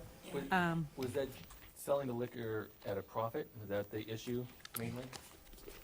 No, I mean, that was just one of them All that right, never mind. stated that it needed a special act of legislation. And then finally, just to let the board know, my next surgery has been scheduled for Wednesday, November 6th. Oh, boy. So I will be out of the office beginning on the 5th, and most likely all of November. As I did the last time, I will work from home once I'm able to, and then I will plan to return to the office part-time in early December. I will be quite candid, I'm going to return less time than I did in the first surgery. I think I came back a little too soon and a little too much. So I will really need to take a part-time schedule for the first few weeks until I'm able to really maneuver around and be comfortable again here. So, so that's the plan right now. Should we get you a lark? Sure. Is that in the budget? No. No. So if anything changes, which I don't expect it to, I will let you know, but that is my surgery plan. And that is everything I have for you tonight. Thank you. One quick question. With respect to the Groveland Day Committee wanting to go from 9 to 7, did we already appoint 9 for this fiscal year? You had appointed 9, one resigned, and one never showed up. So one was inactive, and I don't believe we reappointed them on July 1st. So there's only 7 that are actively appointed at this moment. Got you, okay. Do you need that as an agenda item then? So it's on your agenda under items not reasonably anticipated at time of posting to act upon, because that came up on Friday. To make a motion to reduce the Groveland Day Committee? Well, we gotta wait till we get to that part of the, unless you Oh, wanna we're do not it there now. yet? We're not there yet. Oh, sorry, okay. Okay, so moving on, are you good, all done, Denise? I'm all done. So moving on, we go to Selectmen's time and reports. I guess we'll start with Kathy. Okay, so I went to the Electric Municipal Light Department meeting. Their new offices are very nice. I have their packet from the meeting, which includes the information that they went over, their operating costs. Maybe we could put it in our next packet. Sure. If you'd like to see it, their agenda and everything. It was interesting just to see what they discuss and how they discuss it, and they run a very good meeting. They talked about the power outage and why it took so long, because some of the equipment that was damaged was not ours, it was National Grid. They also talked a bit about the generator that they're installing on their building, which was interesting because I still feel we should look into a generator for Bagnell to make that an emergency shelter at some point. And they talked about that a little bit. And I did mention to them that we might want to discuss the payment in lieu of taxes that they've currently been making, because I feel like we're a little behind the times when I look at surveys of other towns and what they collect for payment in lieu of taxes, and they accepted that without yelling that we might want to discuss it. So I just kind of went to see how they're working and to open up a line of communication between our board and their board, and I think it was well-received, I hope. So I'll- that, and this- to increase that, would that be something the finance board would look at, you think? I thought, Or we would do I it, thought more. or Denise would do it? You know the budget and how much time spent? Yeah, I mean, I could certainly speak with Kevin, their manager of the light department, and come up with some type of proposal. Right. As I said, I've talked to him in the past, he's not opposed to it. So we just need to figure out, what to request, and then have the commissioners that, something that they may or may not approve, but. I think it's a well worth thing, to at least give it a shot.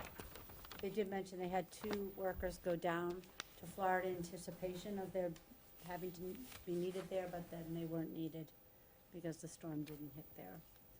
So, I also attended the ZBA meeting recently and saw the presentation of that amendment that was copied to us. But I have to say, maybe one was a lawyer and one was the builder, I don't know. They were suggesting to our ZBA that this was an option. Go ahead and consider 192 units, or if you like, consider 144 units. I thought they were amending their plans. I thought that we had to have concrete information before the town so that all of our fire safety and our water and sewer and everybody knows what we're trying to plan for. And it doesn't sound like they're giving very much concrete information. They also suggested to the ZBA that the architecture of these apartments doesn't really matter because it's going to be out of sight.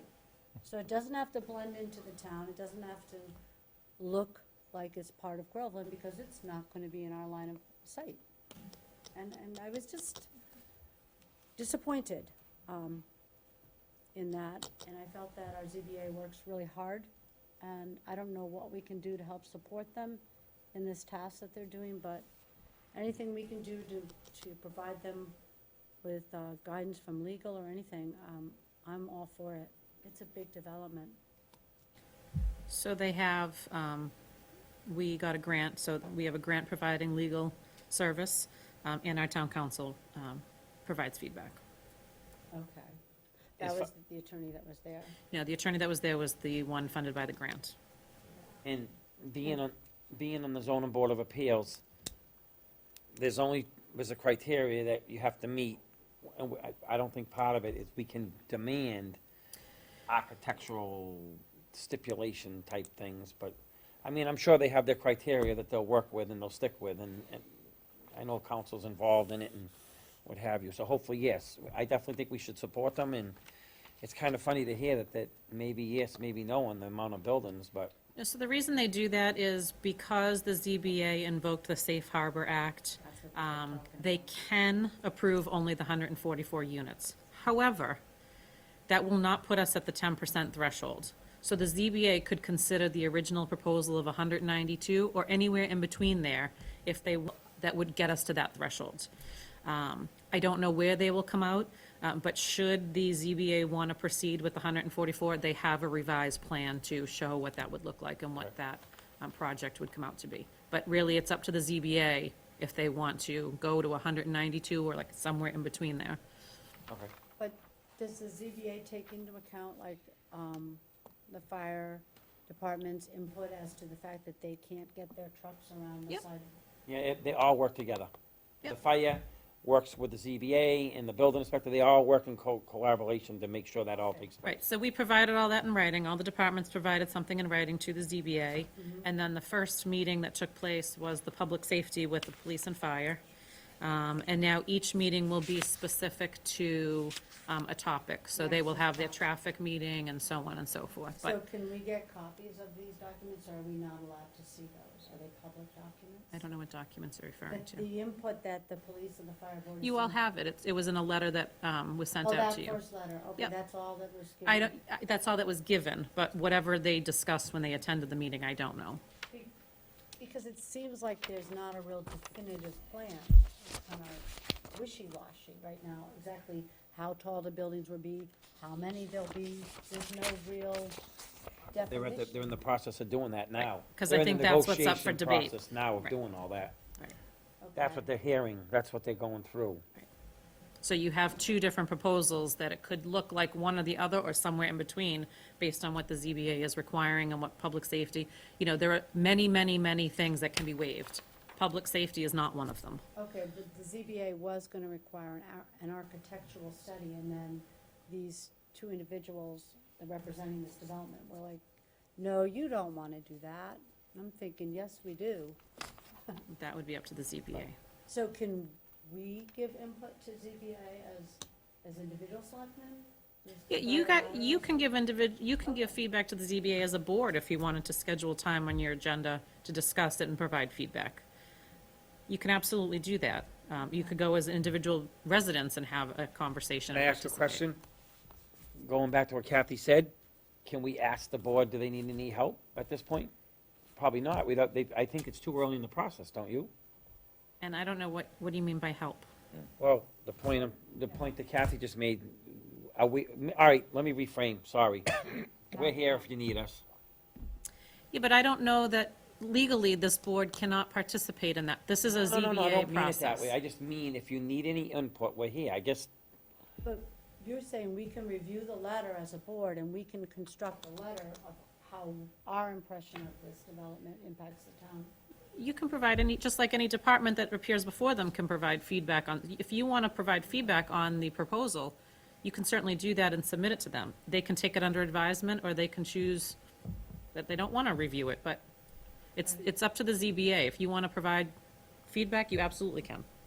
Right, but at this point in time, I wouldn't want to be weighing in on what they're doing, because it's like micromanaging them. I mean, my whole thing was if they need help, we're here, and, They asked for input, though, at the last meeting. They said people can send it directly to the town planner. Right, so there has been a spot added to our website, I believe, under the zoning board that has room for the, that project. So people could go on and see the, document that was submitted. Let me see, so there is projects under review on the zoning board of appeals page, and then it lists the Sewell Street. So, right now, there are the attachments that pertain to that, which are the drawings. So as we go further into this, they will update this page with any relevant data. all right? Okay, Ed, do you have anything? Selectmen's time to reports? Yes, I'll be quick.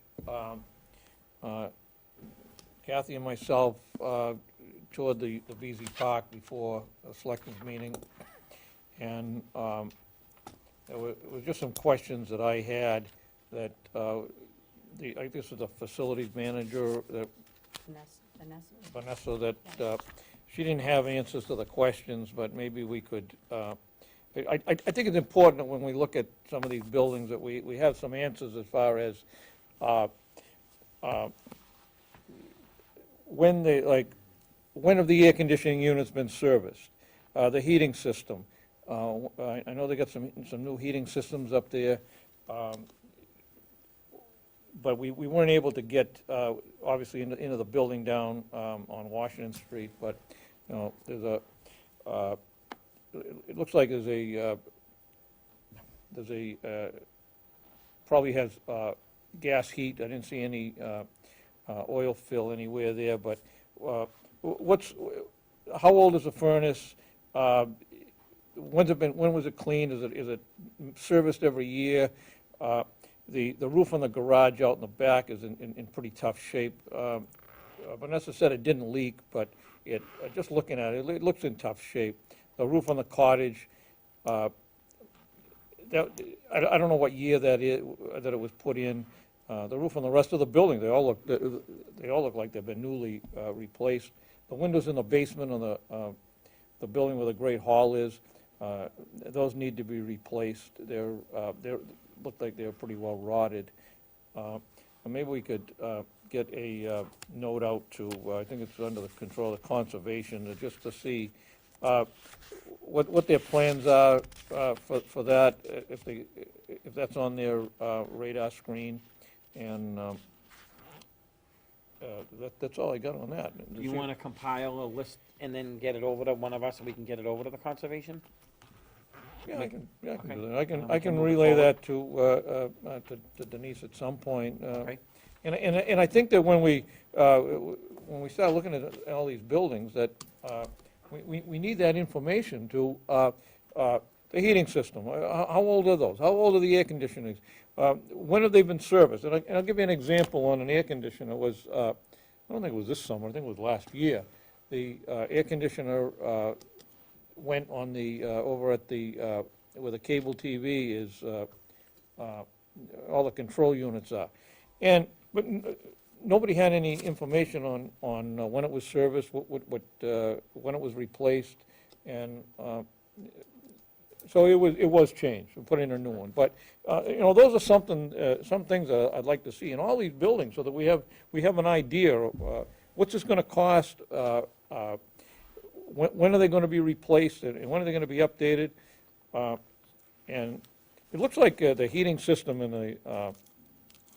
the main building at BZ Park was just done a couple of years ago. Gee whiz, it's a fantastic, a fantastic setup. For the, I think the main buildings here around Town Hall, our facility guy has a good handle on that stuff, doesn't he?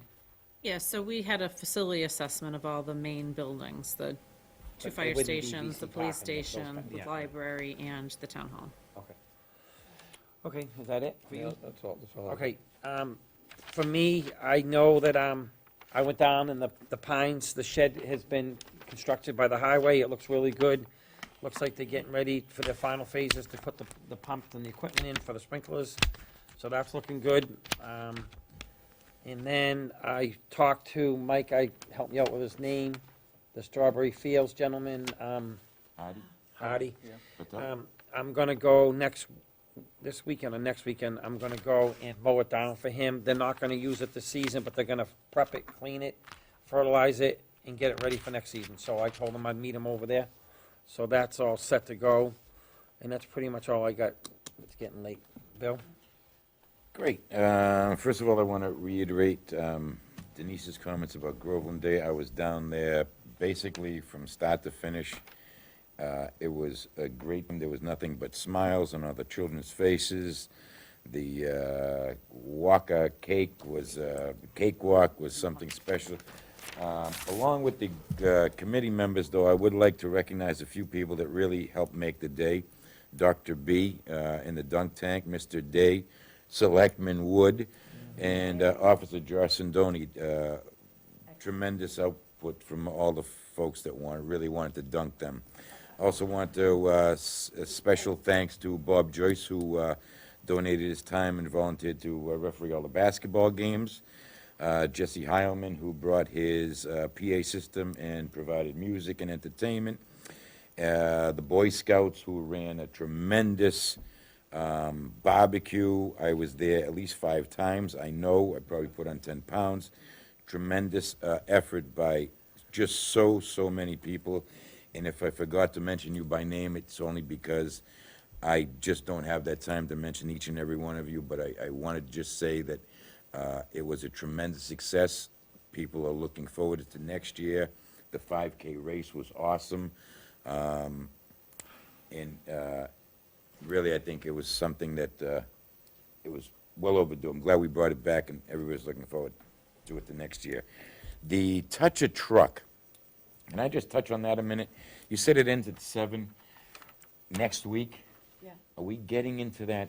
I mean, right now, all the surrounding towns seem to be, everybody out of the park and out of the place by 7 o'clock, because that's when the greatest threat for mosquito bites, Tripoli, West Nile is. Should we be, I mean, by 7 o'clock next week, you're really gonna be past dusk. Is it possible to move that up so we don't run into that potential mosquito infestation at that time? I mean, I hate to try to spill the cookie jar or the apple cart at this point, but I'm also concerned for the residents, small children, the elderly that may have compromised immune systems, because everybody's gonna hang around a little after, right? Let's face it, we all do. So now you're gonna be there 7:30, 8 o'clock, and I just worry about people's health concerns with the mosquito issues we currently have.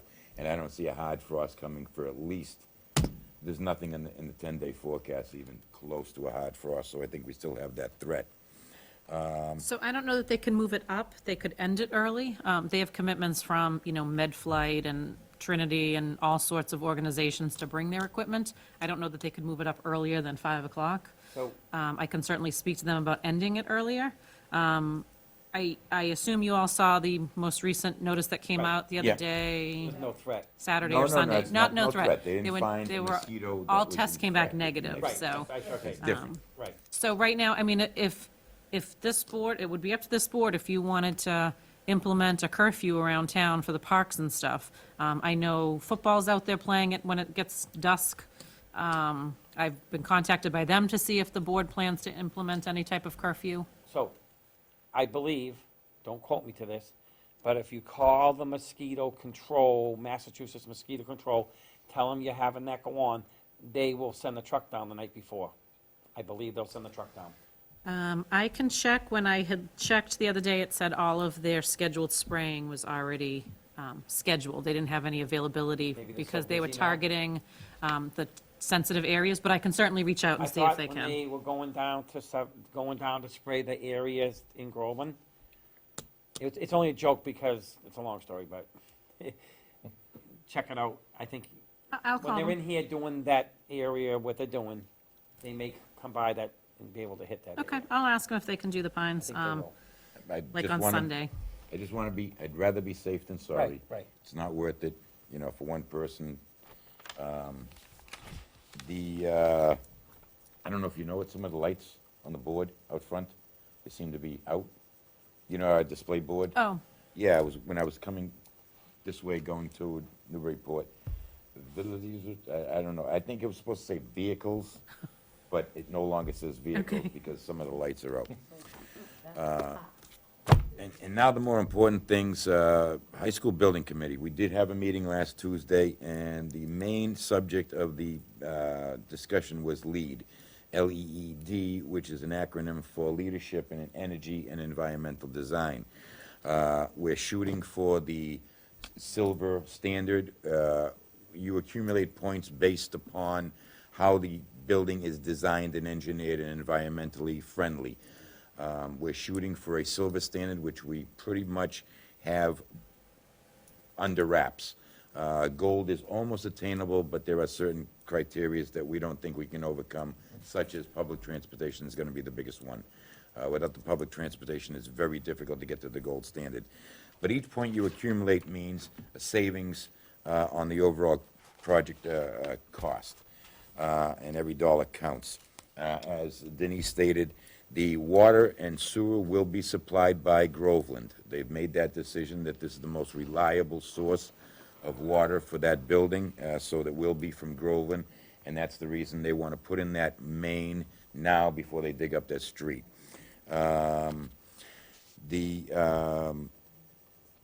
First of 3 reconciliations will take place next month. That's a 40%, then a 60, then a 90. This project by law cannot go over budget. This will not be a big dig. I just want to explain that. Every nut and bolt, every washer, every single piece of material and hour of labor that goes into that job has to be completely reconciled between the designer and the contractor. This is a 40% step in October, there'll be another 60%, another 80. Each and every time, that number has to come back to the original budgeted number of 144 and change. It cannot go over budget unless the citizens of the towns overwhelmingly approve and override, and I don't see that happening. So I want to assure people, a lot of people are talking, they're nervous, it's gonna go over budget, we hear about it all the time, it's gonna be another big dig. No, it cannot be. And there are safeguards, the MSBA has put in safeguards and basically mechanisms to ensure that this building is done at the cost or less than what it was budgeted for. And we're shooting to make sure that happens and we get the best possible building we can get for the best possible value for our children. It's a building that's gonna last 50 years, from my estimation. Also, we talked about electric cars. There'll be 5, at first there'll be 5 charging stations to begin with. We understand that the building at 50 years, 25 years from now, there might be a need for 30 charging stations with the advent of electric cars. We are putting in infrastructure to take care of that at a very small cost, should we have to add down the line. So everything we're trying to think of, as far as the infrastructure and the building and the grounds, we're trying to think 50 years into the future and anticipate and mitigate anything that could possibly go wrong to make sure that we get the best value for our dollar that can possibly be had. And I know you missed that, it was a great meeting, so we missed you. Yes, so just to touch on that, so I, myself, the Merrimack Finance Director and the West Newbury Town Manager have been invited to participate in the working group sessions that take place. The 3 of us have expressed some concern that we feel we are being left out of some decisions, that a lot of the decisions being made are not taking place at the building committee. So through our frustrations, we have now been invited to participate. I'm not sure that we'll all make all of the meetings. They meet quite regularly during the day for several hours, and I actually have another meeting conflicting with the first working group meeting next week. But then I feel that I can better inform this board and the residents of what's taking place, because I just didn't feel that I was getting that after the building committee meetings. We discuss a lot, but when you read the minutes of their working group, they discuss a lot more. Right, and just to kind of define working group. Working group is really where they discuss everything on a very granular level. They discuss the nuts, the size of the bolts, the size of the washer. That is done at a very, very granular level and just too time-consuming for the entire building committee to discuss. So what the working group does is they decide what length of bolt is going to be used in this particular application, and they present those recommendations to the entire building committee, and we vote more of a 50,000-foot level than actually getting into the trenches and deciding how long the bolt should be. So that's the difference between the working group, what they do and what the building committee does in general. So thank you for explaining that. I think that's very important for people to understand. So we've got checks and balances on a lot of things there. Yeah, I am all set, thank you. Mike? When does the actual building start? The- Land prep, all that stuff? Land prep, we're being told in spring of next year, so spring 2020. Again, all these reconciliations have to be done to the penny to reconcile the architect and the designer's budget to the actual contractor's budget. And that final one takes place in February, I believe. I believe so. So that, Yep. really, you can't break ground until then. Right. All right, good. Real quick, the Groveland days, yeah, I was there for a few hours, that was fun, the water was cold. And dirty. And dirty. And I did get an update, Bill, on the Valley Screw EPA meeting. The delay was people were on vacation trying to coordinate everybody, so they are trying to get that done. I did ask to have something scheduled for October anyways. So, Okay. All right, so you're good? Yep. So now we're gonna move on to other items not responsibly anticipated at this time of posting. One of them is to vote and decrease the Groveland Day Committee from 9 members to 7. Someone want to make a So moved. vote? Second. Okay. Any further discussion? All, oh, go ahead. I will need to recuse myself due to the potential conflict of interest that I have been made aware of on several different occasions. Okay. Okay. All right, so everybody in favor other than Bill? Yep. Okay. You can't say that, and you can't say I'm not in favor of it. I can't Everyone's vote. in favor except for Bill. I have to recuse myself. Excuse me. Those Could be in abstained? favor. Yes. Abstained by Bill. Okay. Yes, thank Um, Go ahead. I don't, I see 3 members from the library here. Maybe this would be, under other items not reasonably anticipated at the time of posting. I'm sure they're here to talk about the letter that they sent to the Board of Selectmen. Maybe this would be the time for them to do that. They want to. Usually, there's not much discussion under correspondence. We usually move it. You'd have to go to a microphone. Or, I know my back. Right. Can you hold on? Let me just get down to where I was heading with this. Go to the podium, but that's okay, because yeah, I know. So, under correspondence, we have the minutes from the August 19, 2019 meeting. Under correspondence, we have the VC Park report from the June, August 2019. We have a letter from the library trustee regarding the library doors. Okay, so, go ahead. So Just we're give you an- jumping ahead. So I'm Laurel Pahalski. I'm on the Board of Library Trustees. I'm the secretary. I'm the one that sent you all the letters and the pictures. I guess it was a week and a half, 2 weeks ago now.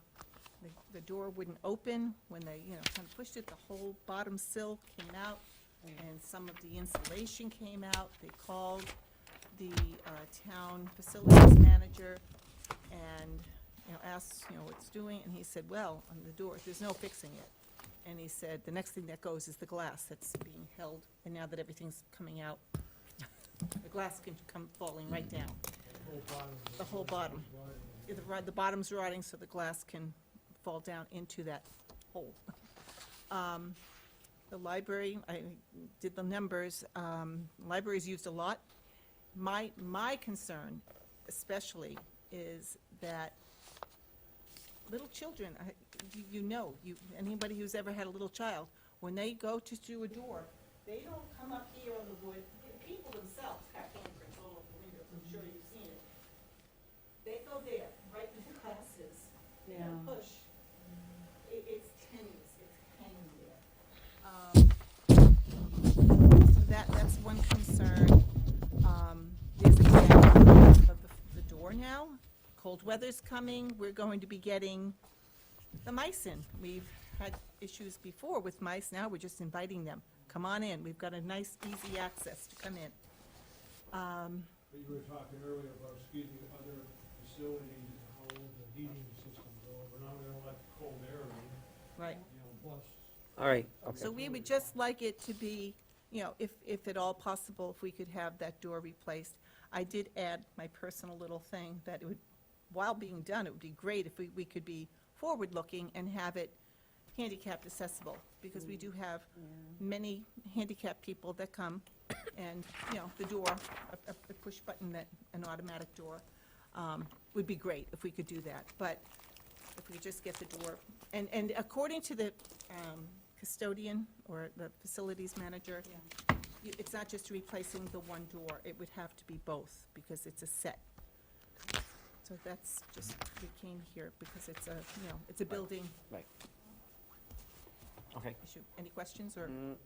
Nope, not really. So does the board want to talk about this more? I mean, we have a couple people concerned. Do you want to wait till the next meeting? The building is care and custody of us, am I correct? The building? Yes, it sort of quasi falls under the trustees, falls under the selectmen. Who does the maintenance on the building now? Who takes care of the maintenance of the building? We do. We do. Well, we can't vote on anything tonight anyways. No, I'm just, No, I'm just asking the saying, you question. can talk about it, but we Um, can't make any action. so, I've let you talk, I'm sorry. So, it, We're not responsible for building the materials inside, we are. okay. As far as the emergency part of the door, as far as someone getting hurt or plate glass, could you ask our custodian to please go over tomorrow morning and make sure that, So he has, the glass isn't going anywhere. He's looked at it, he's played around with it, the glass is not falling down. He has some suggestions to patch it up until something more can be done. We actually have the same doors down in the basement of Town Hall that he's looking to put on the building. Okay. I don't know how quickly that can be. They're quite heavy, so he would need additional assistance.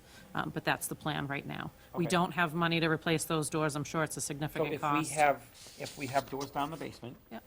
and they do fit, They're the exact same doors. we just recently took one of the highway and made them whatever, could they work together to try and get those doors possibly taken care of? Yep, that's the plan. Perfect, okay, Yep. all right, We do not have funds to make it an automatic door system. okay. If we don't have the Council on Aging having an automatic door system, we're not going to have the funds to make the, Okay, go ahead.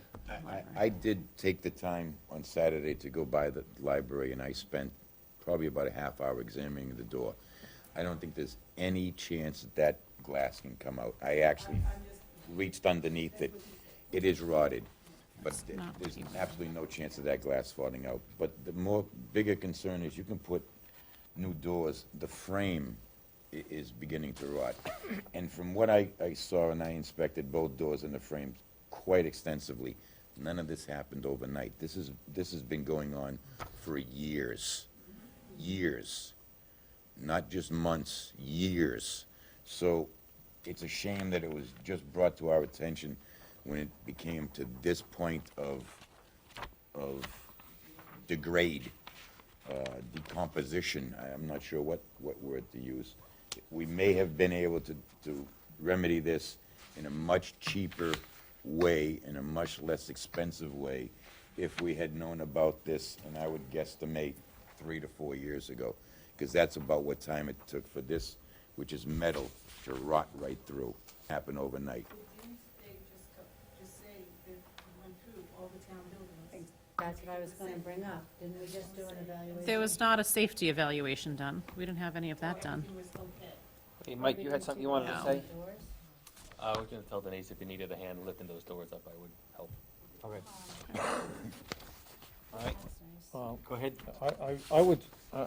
I would suggest that this is another area where the selectmen visiting the town buildings, I went over there and looked at it, it shouldn't be.